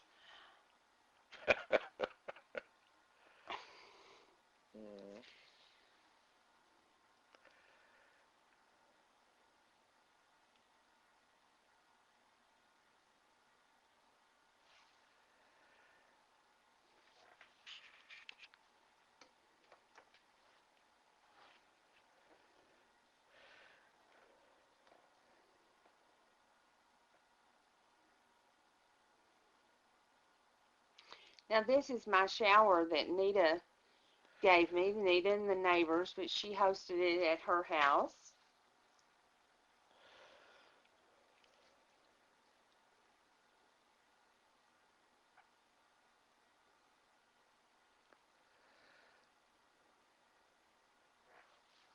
So remember, this was a small neighborhood with, it was a brand new neighborhood.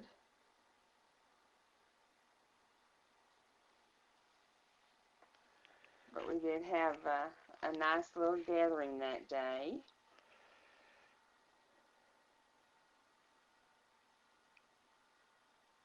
I can't tell you any of those ladies' names. I do not remember. Probably Roy was doing the zigzag filming. This is Roy doing and here we are, coming home from the hospital with our little baby girl. Yes, Natalie, that's you. Sorry some of these film strips are out of order, but hey, things happen. We felt it was more important y'all had these than to have it all, you know, correct. Yeah, don't worry about the sequence. Just take it for the moment. I converted these back on VHS probably 20 years ago.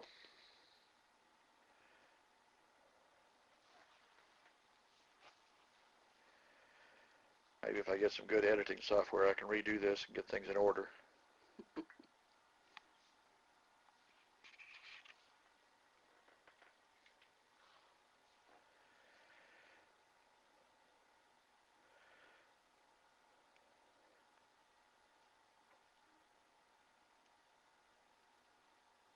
Now these next few films are going to be so exciting because this is a newborn starting to do her little tricks, and we had to get every movement. Oh look, she can move her head all by herself.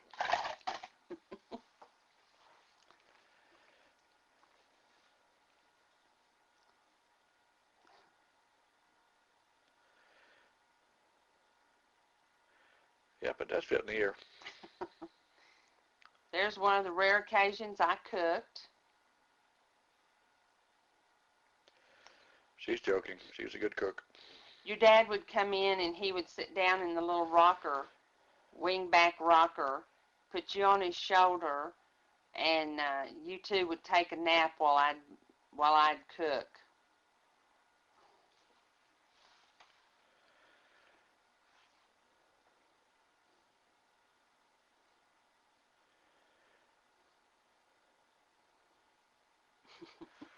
Wow, more tricks. Woo, look at her kick those legs. She's juggling or something. Oh, look at the speed of that. Oh, she just can't contain herself. It's so exciting.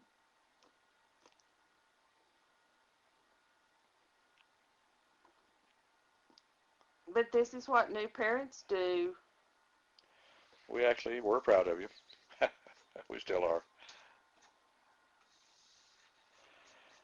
Maybe that's like why you like being on camera so much, is because you were on camera a lot. We had the camera out a lot with both you and Brett. I think she could have stacked pennies with those toes.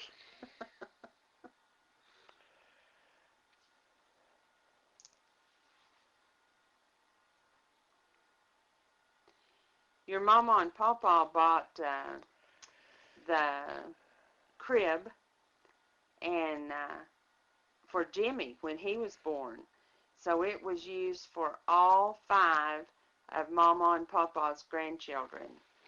So Enola used it for her 3, and then I had got to use it for you and Brett, Natalie and Brett, and that meant a lot to my mother.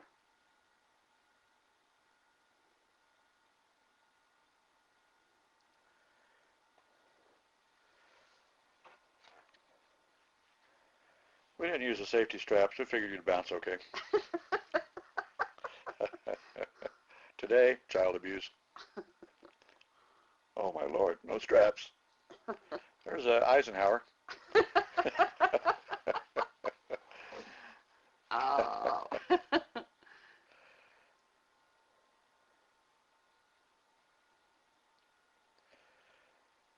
Laughing at those big rollers in your mother's hair.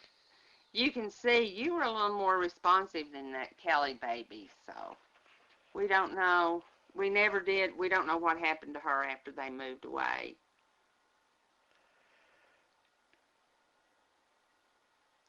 You were just gooing and talking.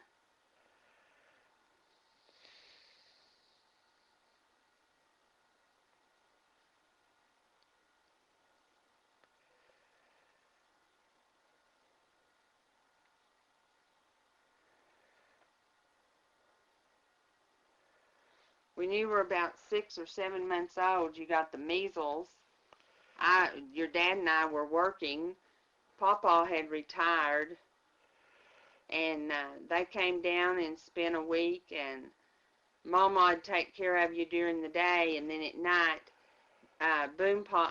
Papa would sleep on the floor by your crib with his hearing aid in his ear so that he could get up in the middle of the night with you, and we could all get our rest, and Dad and I could go to work. Here's the rolling on the floor trick. Oh, this is such a long piece of tape, but, you know, like I say, we were new parents. As you can see, it's Easter. Oh, maybe not. We just had to get every little trick in. Every time you learned something new, thought we had to get the camera out and get every little inch of it happening. This is back when you could still get the aluminum icicles, and they were much easier to hang than those pesky plastic ones that you get these days. The aluminum ones had some body to them, and they would hang very nicely.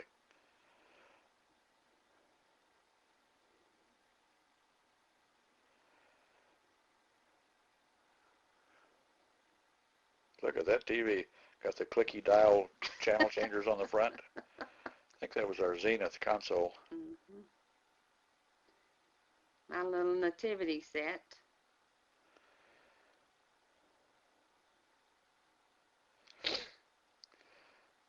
We got a 3-bedroom brick house, fully carpeted, a nice big yard, came with a fence included and everything. The whole thing, $14,900. And then we kind of got behind on some payments and wound up having to sell it just to try and get clear. Moved away to an apartment in Plano. But we had some happy days there. I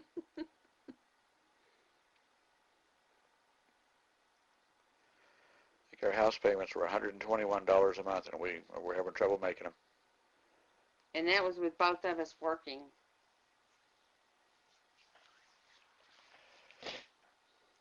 One of our neighbors, Shirley Cox, she had 2 little girls, and she kept you while I worked.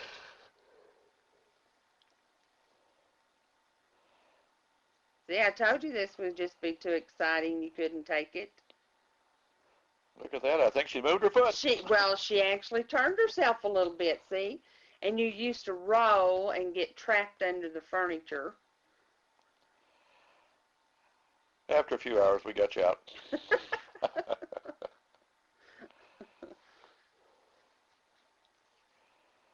All of our furniture was hand-me-down from the rapes. No, not here. This was all new. We moved into the house and bought new. Oh, okay, yeah. We Well, still have the dinette set that we bought in 1967. Yeah. Woo, look at that. She can suck on her thumb and kick her feet at the same time. We'll be doing a backflip here shortly.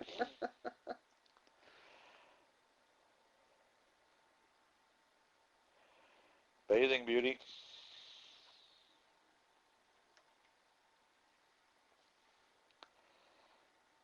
Yes, there was a really bright light on that camera. Yeah.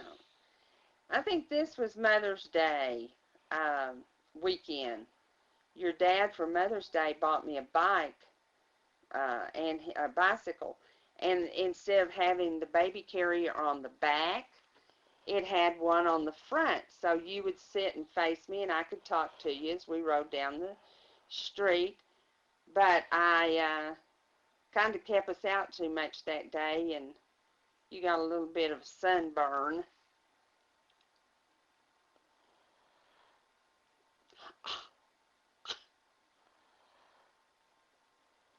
Oh, and Did your dad get us out of here, folks? yes, Pawpaw got you this. She loved it. Yes. But of course she had to be entertained on it. She couldn't do it herself. Hours and hours of somebody sitting there. That's Jimmy Dirk, I think. Yeah, I think it is.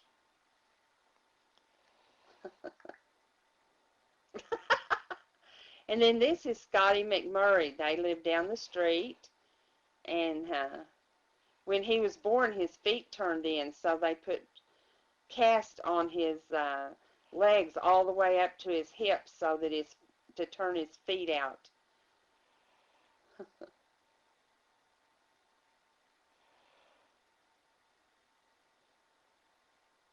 See, there's that dinette. There's Sherry.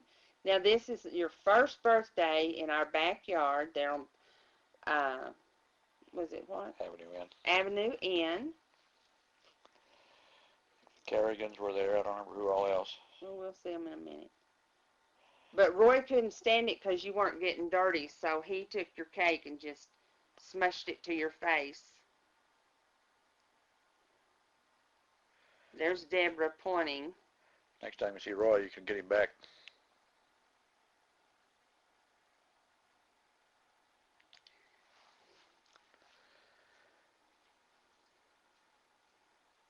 Since we were using the same crib for all the grandkids, then Mama and Papa bought you the high chair there. You hated being dirty. I'm surprised you're not screaming by now. Oh, that's... Nah, I just can't do it.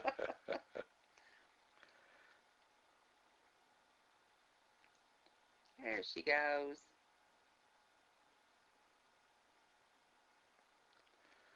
Mama Linda to the rescue.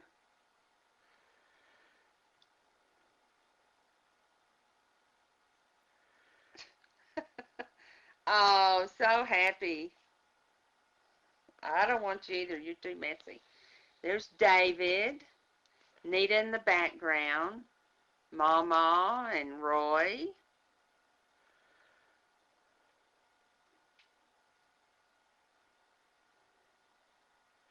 David. Danny. Danny, yeah. What I intended to say. Pawpaw. That's a good picture of Pawpaw. Yep. He never looked his age. There's Dale Walls, Barbara's husband. Then here we are at the little park, city park in, I think it was a Huber. What was that? It was an amusement park there at Huber. close to Huber Park. In Borger. Commercial enterprise of some sort, something, Treasure Island or something. I don't remember the name of it exactly.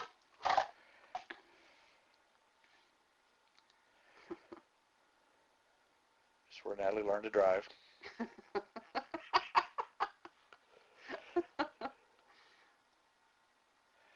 Following too close. You're grouping.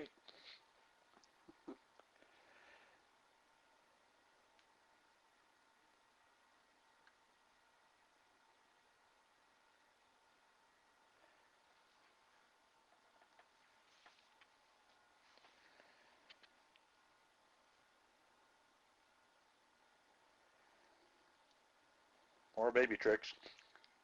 You're trying to get out of that rocker, and it's rocking on it. It rocks as you move around, but you eventually maneuvered it, figured it out. Now we're at Lake Meredith in just outside of Borger, Texas, where I grew up and where Ma and Pa lived. That's where I grew up too. And we'd go about once or twice a year.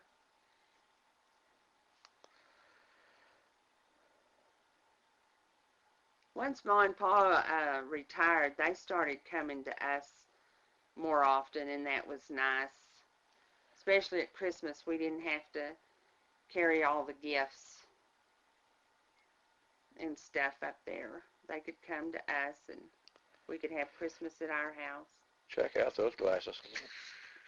I think I still have those, too. They're probably in the cedar chest. Lake Meredith hadn't been put in all that long when we took these pictures. It wasn't there when we grew up. They added it later. They built that dam. Dammed up the Canadian River. There's a bunch of fish swirling around there, and you can throw popcorn down there to them or something. Or kids, whatever.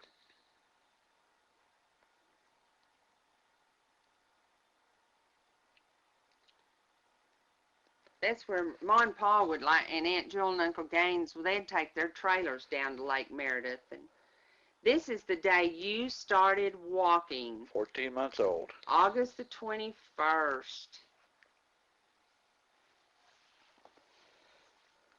There she is. Pretty good for 8 years old.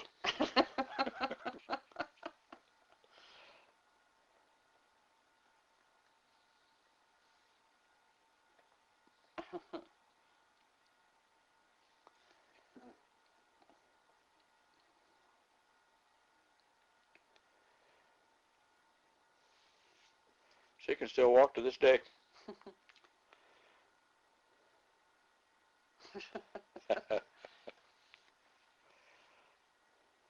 I think I'm coaching you with suckers. Oh, Smarties. Yep.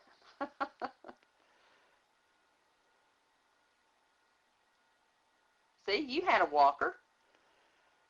Then I had a friend named Susie at work, and they lived in an apartment and had a pool, and they invited us to come over and spend a Saturday afternoon and swim and have dinner. That's her husband. And me and you.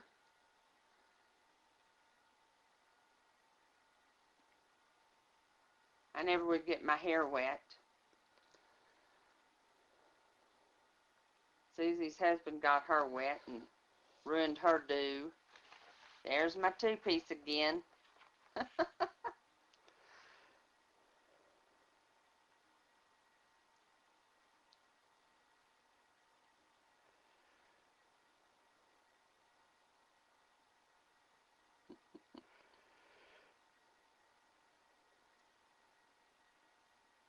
I hope you're not too bored with these. We had a huge backyard at that house. But you can watch this once, then put it on the shelf, and maybe in 20 years watch it another time. But it'll be a good thing for y'all to have for your children to know us and some of maybe the family background and A small video legacy. Mm-hmm.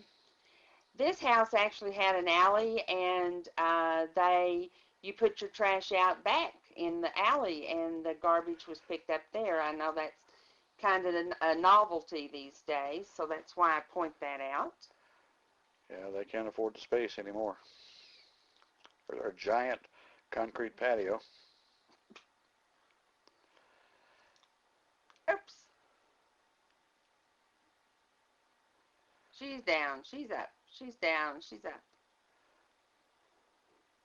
And central air.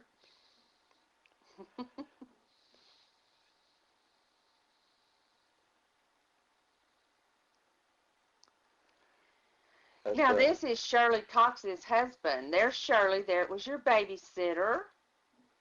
And this was your dad's birthday party. There, of course, is Roy and Deborah again, and Nita sitting there looking like she's really enjoying herself. You can speak up. She's not going to hear this.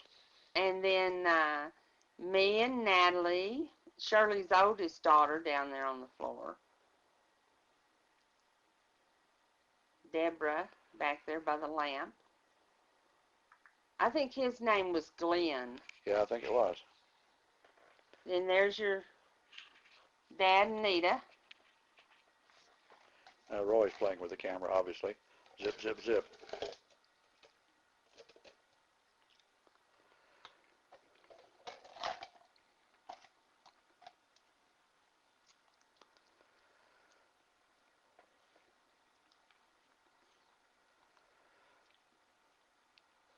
Snazzy duds.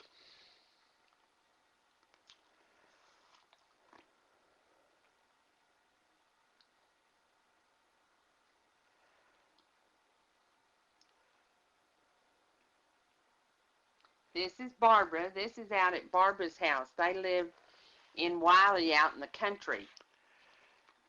They had 2 or 3 acres of land, and this is Danny and Vicky's birthday. There's David with his mouth open, Vicky with rollers. What are you eating? And Danny, tall Danny. And then I think their little neighbor girl, I don't know what her name is. You know, it might be Debbie Dillon. And then there's Dale. Now we're in Kansas at Harold's house for Christmas. We went Liberal. There's my brother Bruce. There's Bruce. He was the youngest of us all, and he was killed at an early age in a car accident. He was 13.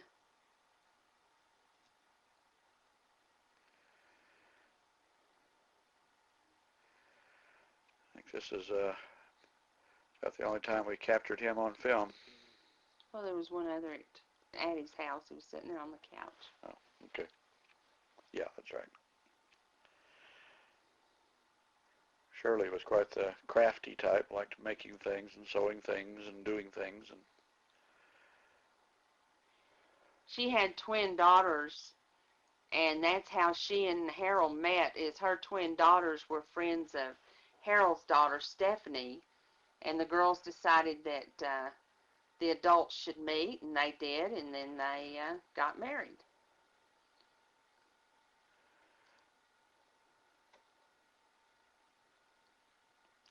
So there's her girls. I don't remember their names, and then Stephanie is there to the right with the long hair and real thin.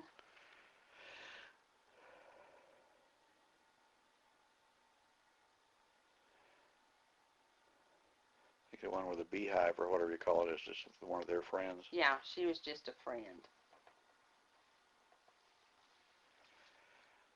Oh, snow and border. This is actually Easter Sunday. Now see, that's the little jacket that Brett had on earlier when we lived in Lubbock. It started out being yours. It had a red giraffe, and I kept it and used it for him. But instead of going to church on Easter Sunday, we were out knee-deep in snow. I put just bread wrapper things on your feet, and you hated it. You hated being out there. It was cold. And that was me shoveling the snow with a too small shovel. You didn't like to be wet and dirty.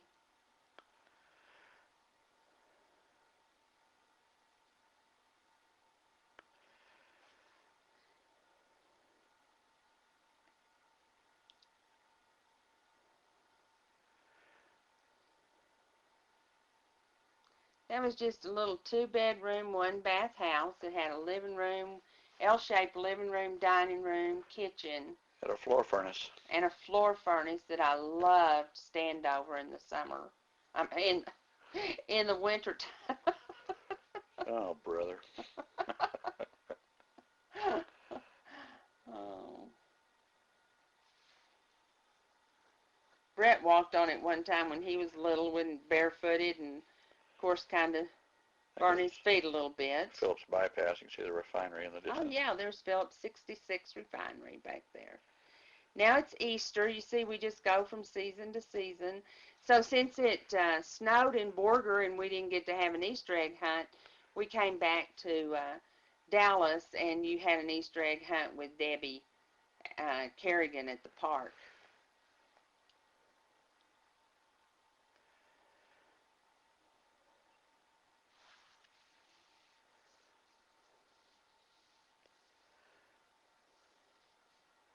A couple of years later. She was too young on that little thing with the snow up to her knees and bread sacks. This is her. This is the same. It's not the same year. It is the same year. Okay.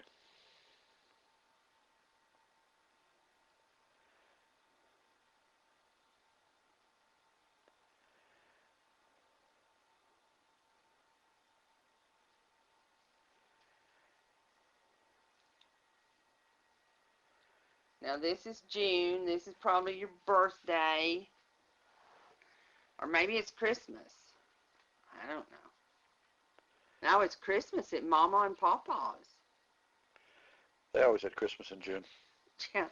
There's Uncle Billy. Mama's passing out gifts. There's Pawpaw. Always had that pipe. Let me hold that pipe for you.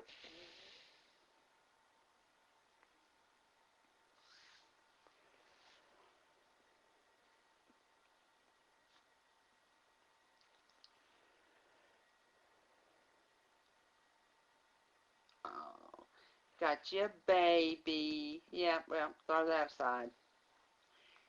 Here's Dad-I, Elin Hilton. That was Bob's first wife. Kenny. There's that programmable truck. Yep. There's Shirley again. With her pin-on hairdo. My dad in the background. There's Addie, my grandmother. There's Brother Bob.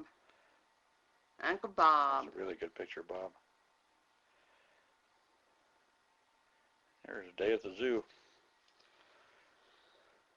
I don't know what zoo that was. I don't know either. Either had to be Dallas or Colorado Springs.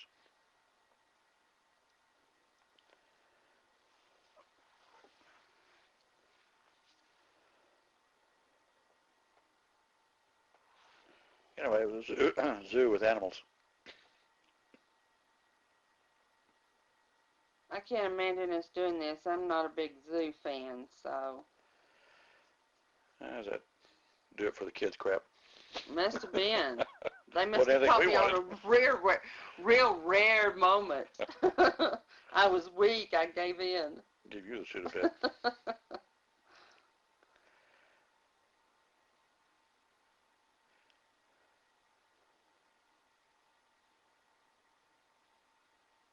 Look at them. They're so active.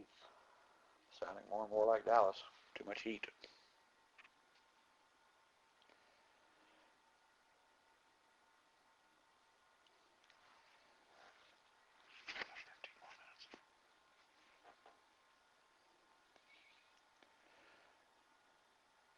There's some long-necked donkeys or something.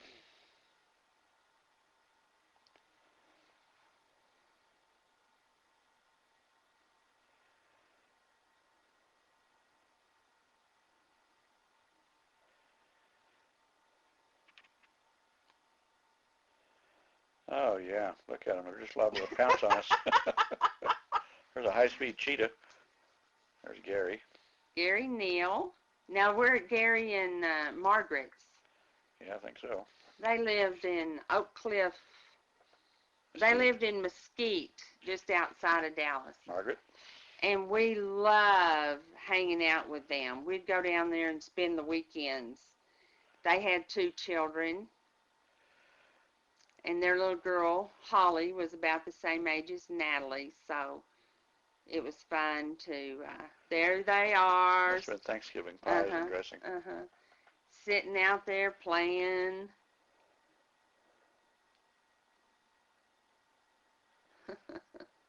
Holly was a cute little girl. Yeah. I think this is the time that there's Holly sitting up there watching her mom cook.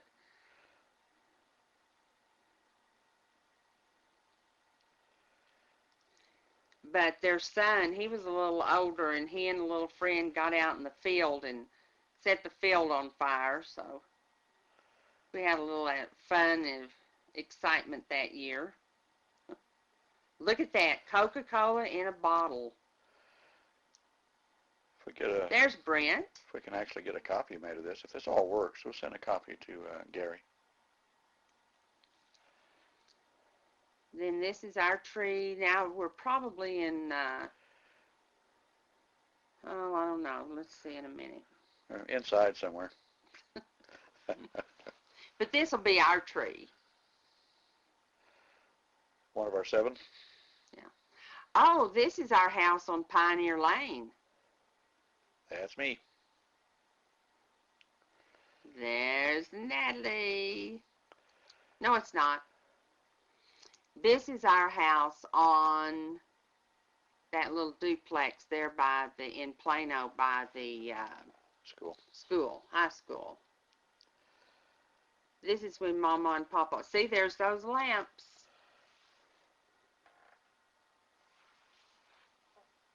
Finally got rid of the shades, but I still have the lamps with new shades. Talk about the sunglasses shades. Kind of a recorder.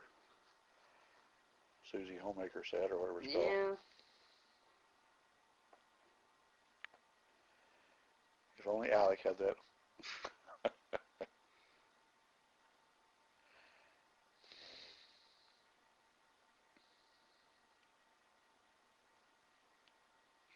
Oh, bought them a toaster oven.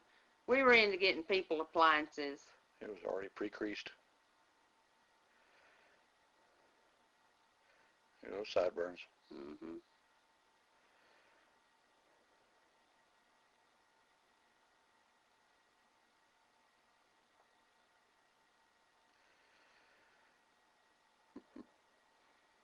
Red sideburns.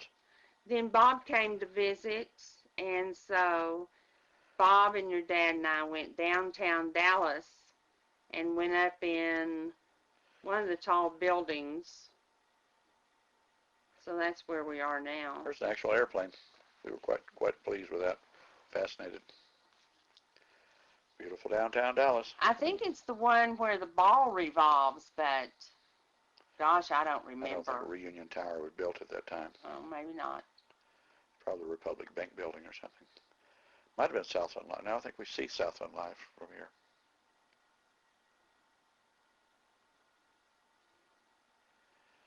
There's some actual rooftops. Yeah, I think that's Southland Live. Yeah, right there.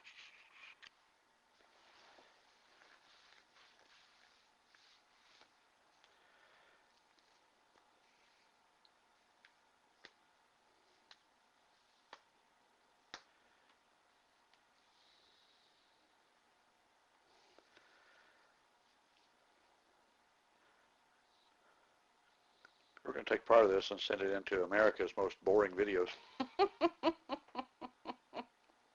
And I'm sure y'all are saying you can send it all in the most boring video. Yeah, here's that duplex. Yeah. Bob's getting ready to leave. Time to head back to Albuquerque. It's the Albuquerque Turkey. That was his handle on the CB. And he had this really neat Malibu. It was a Buick.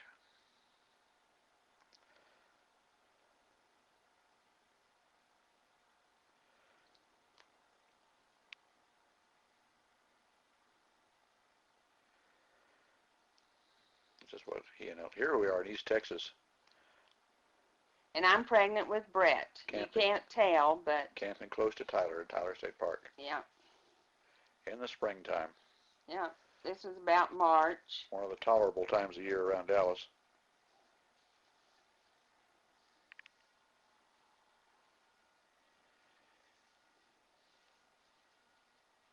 So there's that 71 Impala.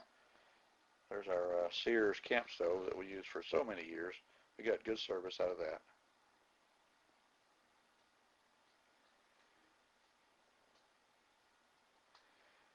But we did like Tyler State Park.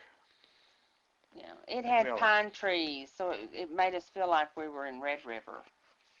Especially when you went certain times of the year. You can tell it's cold. We got on coats. And there's our famous tent. That was a good tent. It folded up very compactly.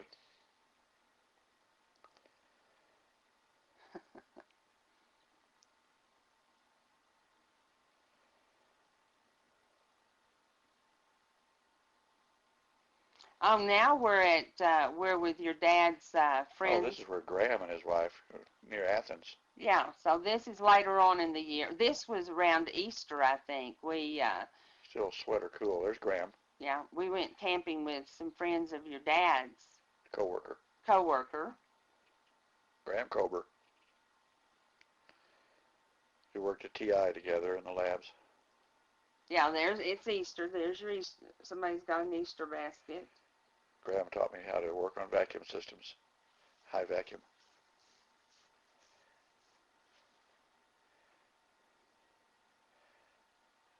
Can't remember if maybe Hugh Plumley was there too. Yeah, I think that's him in the blue shirt. He was my boss. Because Graham and Hugh were good friends. Yeah, that's Hugh Plumley. Yeah. Right in the center. My first boss at TI. I don't know who was my second. Wak Quinn was my first.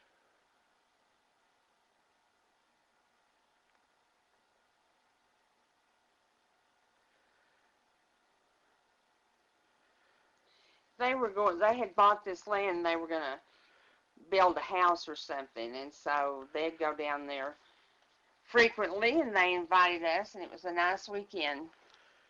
That might have been Hugh Plumley's wife. I can't remember. Mary Dudley? No, I was working at TI then.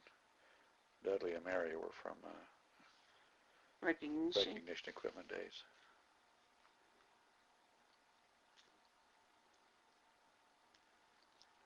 Now this is Natalie's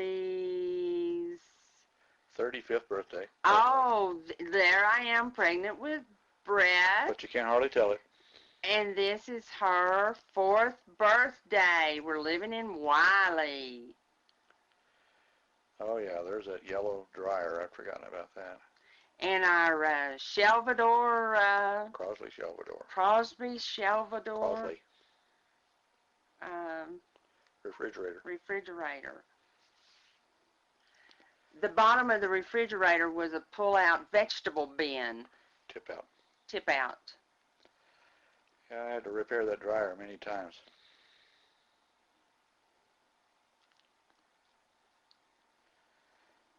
Is this at Lake Charles? Yes. Sure is. This is July the 4th, Lake Charles, Louisiana. Me pregnant, in Lake Charles, Louisiana, humidity, hot. Visit one of your coworkers. Yeah, we went, one of my coworkers, her family lived there, and she invited us to go along for the holiday weekend. And we got to there meet and her discovered family. that they didn't believe in air conditioning. Well, they had one little window unit in their dining room. That was that Pueblo trip. Okay. No. And I ended up going and sleeping on her hardwood floor because it was cool in front of that air conditioning in the dining room because I was so miserably hot and uncomfortable. See, we actually went places. And we had friends. We had people that invited us places. We used to be likable. Here's Lake Calcasieu in Calcasieu Parish near Lake Charles.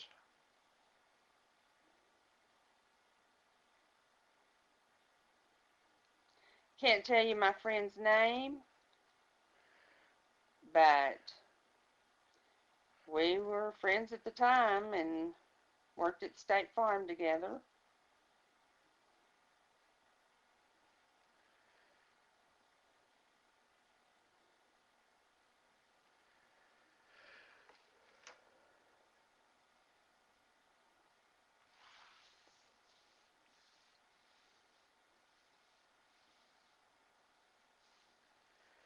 That was her sister, her brother-in-law. Could have been a sister. Yeah.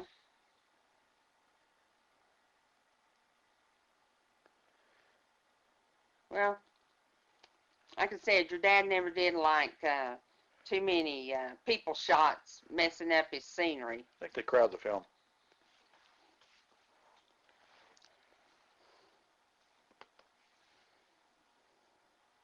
I think that's me in the white shirt.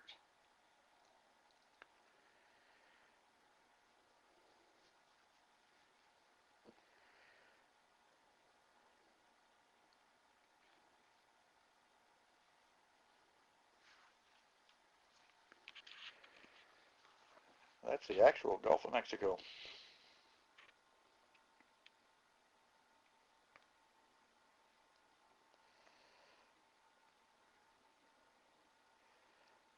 See some drilling platforms in the hazy distance in some of these shots. Ooh, that looks like fun. Look at that little lean-to of shade. Look at that busy beach. That's the cabana. Oh, now we must be in, now we're down at Galveston after Brett is born. Because that's Brett. Yeah. We went to visit Grandma Jean and Grandpa Tom McGreedy. Yeah, they're at Gilchrist. There they are. There's Grandma Jean. And the red there with the handbag and the surf. And Stephanie and Christy probably. No? There's Tom McGreedy. Tom McGreedy. And Brett's going to lose his diaper here in a minute because it's so heavy, soaked with water.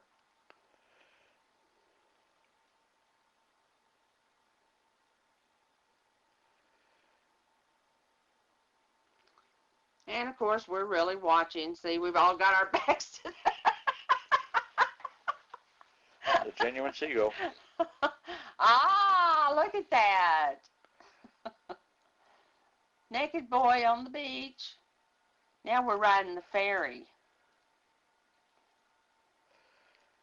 Submarine.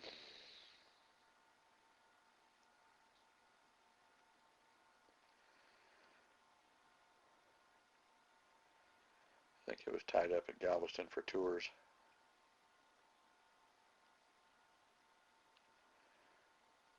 There's a shrimper.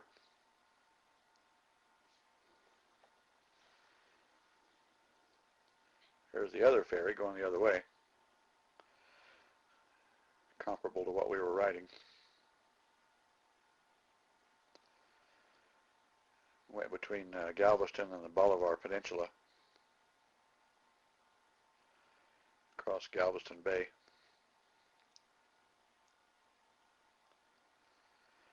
Had some good seafood down in that part of the world.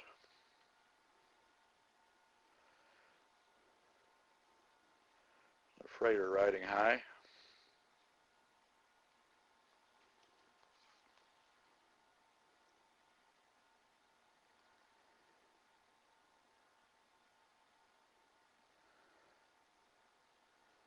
It's a Coast Guard ship there. There's part of the shipyards. See the crane.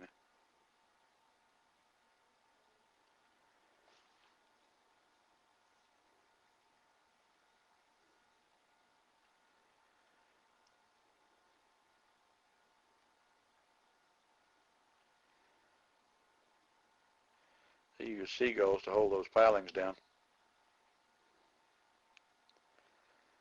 Now this is at their house. They had a mobile home in the woods at Gilchrist. It's at Conroe then. Conroe. So this is before they moved to the coast. Again, movies out of sequence. Oh, here we are with baby Brett coming home after crawling naked on the sand. Woohoo! Please forgive the lack of sequence. But this isn't going to Hollywood. Yeah. See, you did just as many tricks as your sister. And yes, we used pink flowery bumper pads for you. I never even gave it a thought. There's Natalie. Now we're living in Wiley on 3rd Street. Mama holding you. Yep, that's a boy. Blue pacifier. And Natalie in her outfit she bought at Foley's.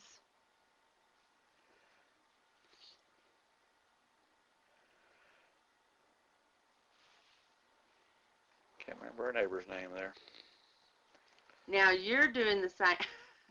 Now you're talking and gooing like Natalie was. Same bag of tricks. You're both happy babies. After you got over your colic, of course. This is the house that your dad spent the whole football season walking you and chanting to you, bouncing you. But see, you look so happy there. But you owe me a football season. That's the year that we both had to buy pajamas with feet in them because it was so cold walking you. Here's a classic Dallas ice storm. Yep. Marcy, is that her little friend? Natalie and No, Marcy? no, not on 3rd. Marcy was on 1st Street. Well, if it was a schoolmate. Well.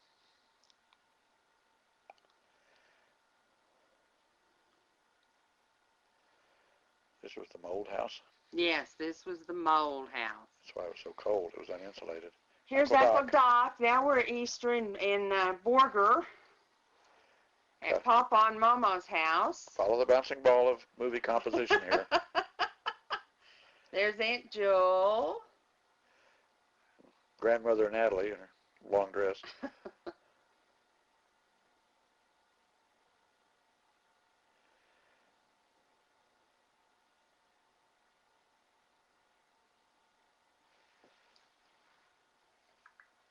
There's me and Jackie Kennedy and There's Doc. Doc and Papa watching just Natalie. I wonder, this had to be after Brett. Now we're at Addie's again. There's me and Natalie. There's Holly and Margaret. There's my dad on the left and my brother Bob. Uh-huh. There's cousin Gary reloading his camera. Addie. Clara. Clara and Neil. That's mom and daughter there.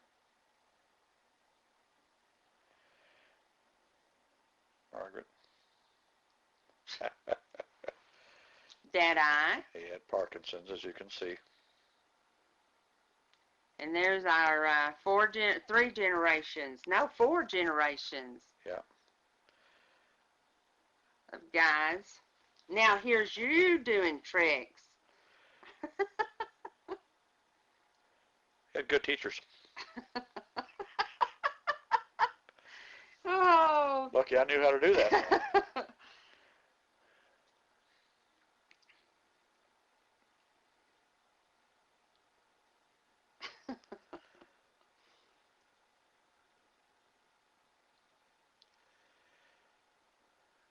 Getting rug burns.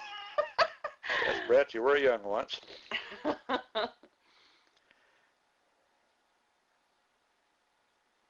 Now this is your first birthday party. Now this is Pioneer Lane in Yeah. the garage. Yep. And see, we used the same high chair for you. Wasn't our house number 1405 there? I think so. There's Sherry McMurray. We lived by them twice. There's David. There's Scotty McMurray. That little boy lived next door. I don't remember his name. He's one of the Throneberries. Yeah, and then Natalie, and there's that Robichaux. There's Dale and Daddy. There's Vicky Walls, Mama, Nadine Cannon, and Barbara. Barbara did something to her foot, so she's on crutches. She have a little operation or something? Or? I don't remember.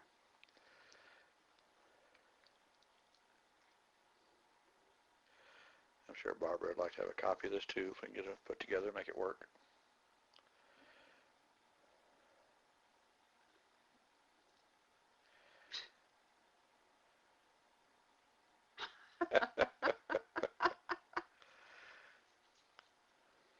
You didn't like to be dirty either. So we had a hard time getting you to dig in like most kids do. Oh, and you hated the grass. On your bare feet. Yes. If I wanted to keep you someplace, I'd put you on the grass in that round walker, and you wouldn't go anywhere because you wouldn't put your feet down. That last shot was our neighbors, the Throneberries, putting their See, look, shed together. You're like, oh, no. Oh, you're going, I know where you're going. This is when you started running off because you think you go across the alley. But you didn't get run over, so that's something.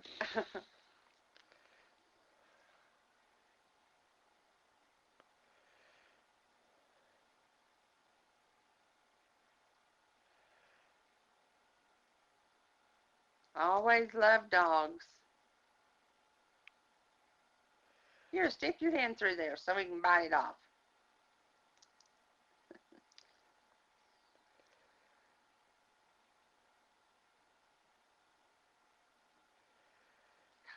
He does look like Luke. Mercy, mercy. She was afraid of getting her picture taken or something. Maybe she thought her tummy was exposed. Or she had to go to the bathroom. I don't know which. Oops.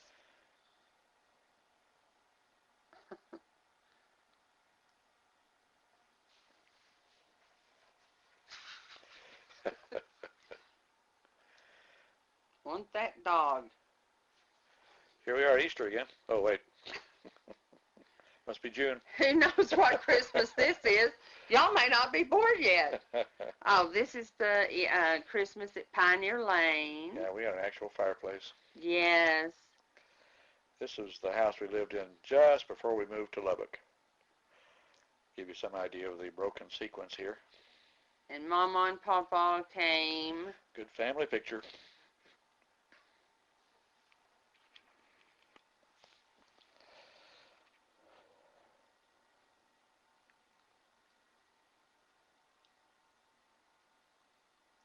There's the fire tender.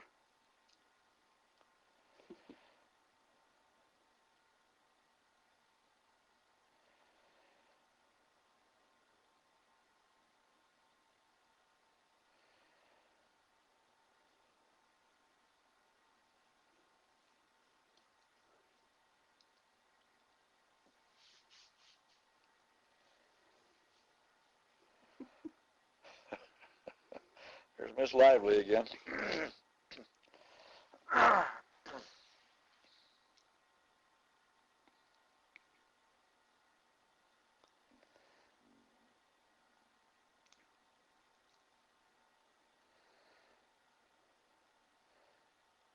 painting was that? That blacksmith shop thing?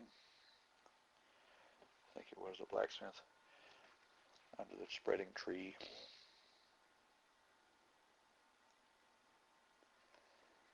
Ma and Pa were a big part of y'all's lives, and they loved us coming. They loved being around y'all. You wore them out. Because they loved it. But they loved it. So this will help you remember them. And more so for Natalie, because Brett was just too young. And then for your children to know my mom and dad.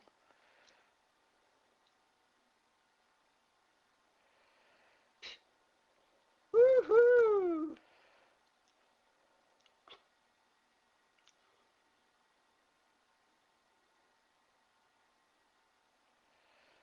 Ooh, the fun. Yeah. Make him stop. It's like, I'm going to throw up. Why are you letting him do this to me? This punishment for something.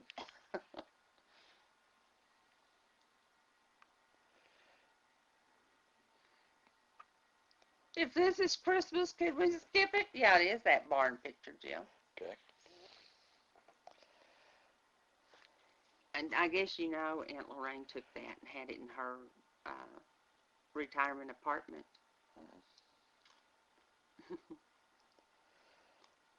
You don't want it? Now they'll do it.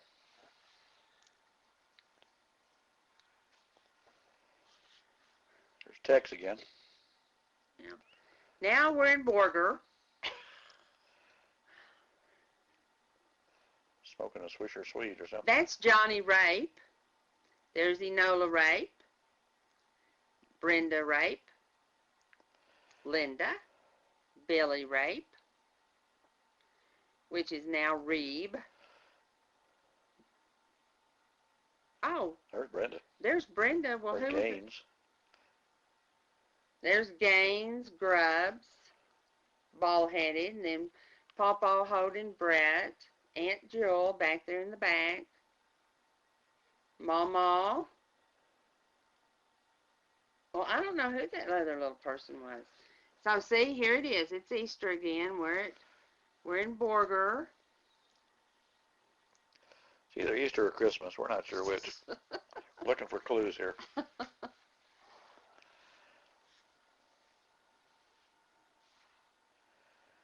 This is when we lived in Lubbock, so we had come up from Lubbock for this holiday.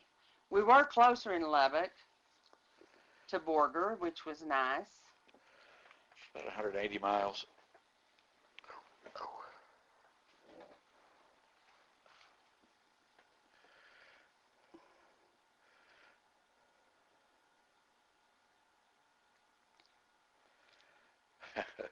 She's having a big time.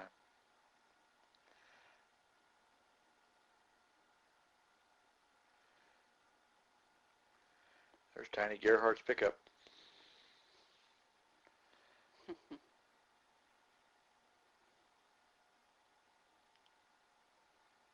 Oh, and there's Uncle Gaines and Aunt Jewel, Ma and Pa. Aunt Jewel and Mama were sisters. Woo! Get him. Brett, I think I know where your brain fog came from. After he bounced you around with that ball and throwing you around in the air. Oh, see? There he goes. Bye.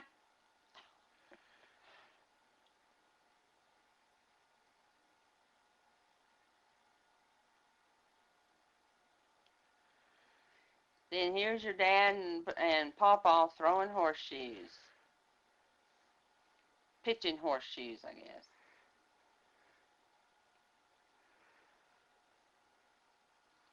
He built that storm cellar. He dug it and poured the concrete and everything back there that you see. Mama had to have a storm cellar every place she lived, so we lived in 2 houses in Borger, and Pawpaw had to put in a storm cellar both places.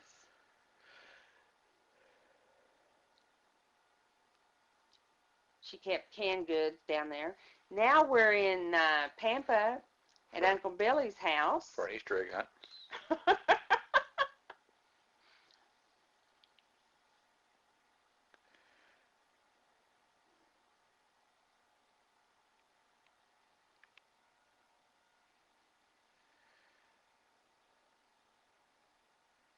Or maybe he dressed up and came to Mama's. That looks like Mama's house.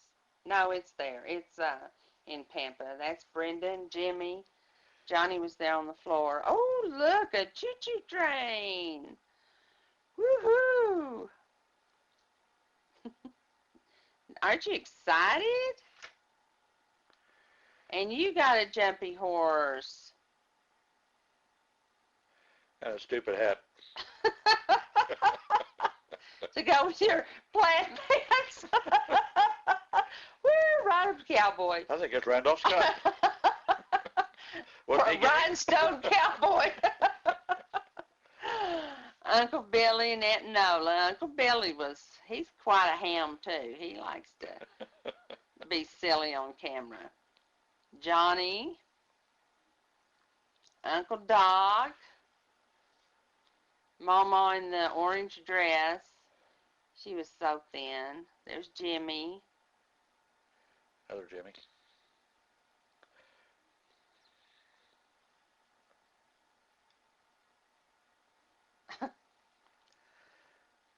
He's like, oh, get that thing out of my face.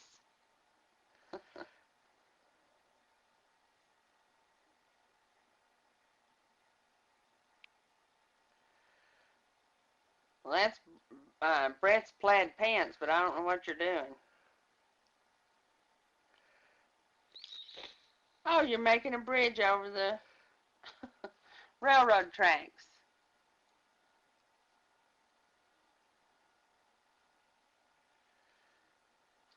Now we're out at Aunt Jewel's out at Stinnett, Texas, just outside of Borger. That was David and Dale Walls. This is Jewel. It's Joyce's mom. Kenneth on his couch. This is Mary. Not Mary. Joyce. Yes. There's David, Danny and Kathy. There's Mark and Mary and Aunt Jewel and Joyce. Kathy Grubbs. Barbara Walls. Guess we'll have to sell a copy of this to Mary, too. Now we're back at Mama's. Don't know what year it is, what time of year it is, or what year June. it is. See all the snow? Could be in Borger.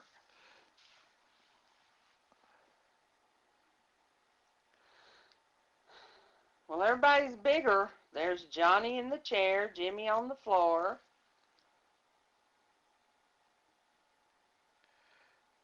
Uncle Gaines, Grubbs. Oh, you're burning my head, Jim. Billy. That light did put out the heat. Yeah, Brenda. That's Aunt Lorraine there in the orange top. Yeah.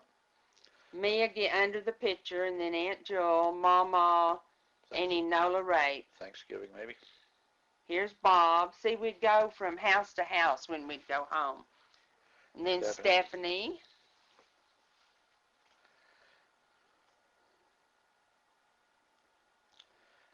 Addie. Linda. Pat and Becca. And Kenny. Christmas and Wiley. This is the Christmas parade when we lived in Wiley, and I think you were in Girl Scouts, Natalie, or Brownies.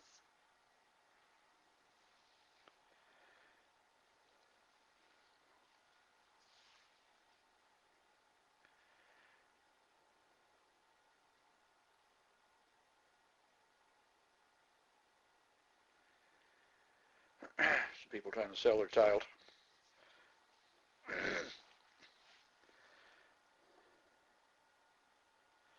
Yeah, here comes the little brownie troop. You'll wave at us.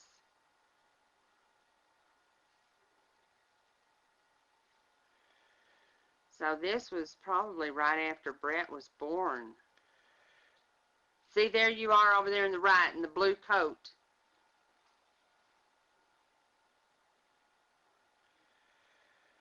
No, we never did get you that horse. We got you a brother instead.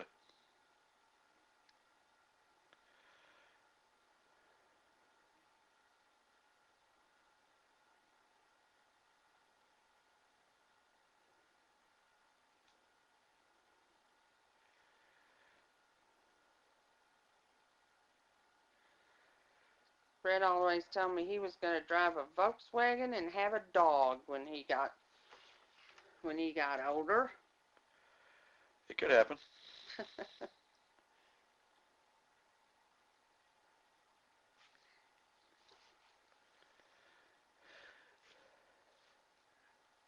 This is back in the old days when they'd actually let you throw candy out into the crowd.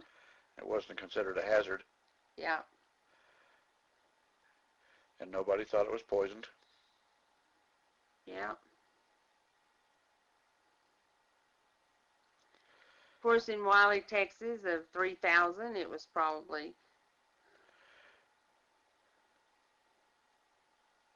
This is Addie's yard. There's a fence that never knew paint. Maybe I should have painted it.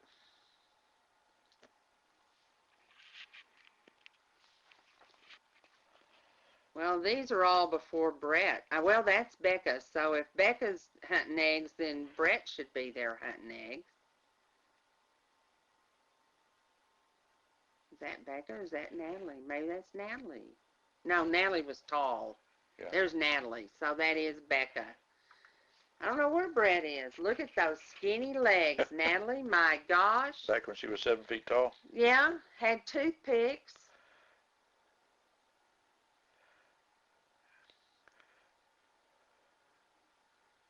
Helping her out.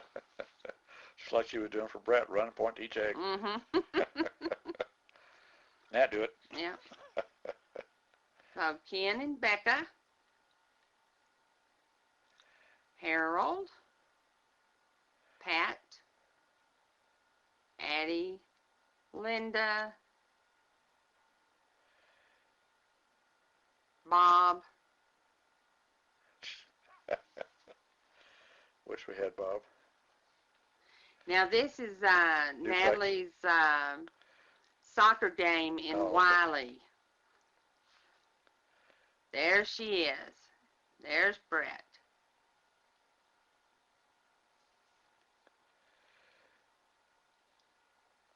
She had a lady coach. I don't remember her name, but there she is. Yeah, this is the last film clip. I remember now. So we're getting near the end.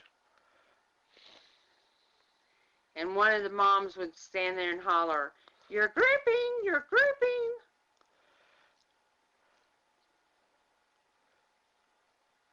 That was her entire coaching contribution. This was swarm soccer. Everybody follows the ball.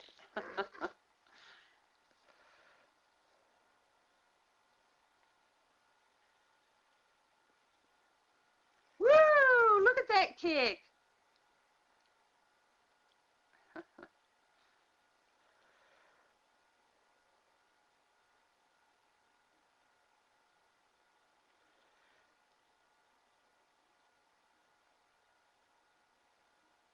Your dad using some more of that fancy Stop action. stop action.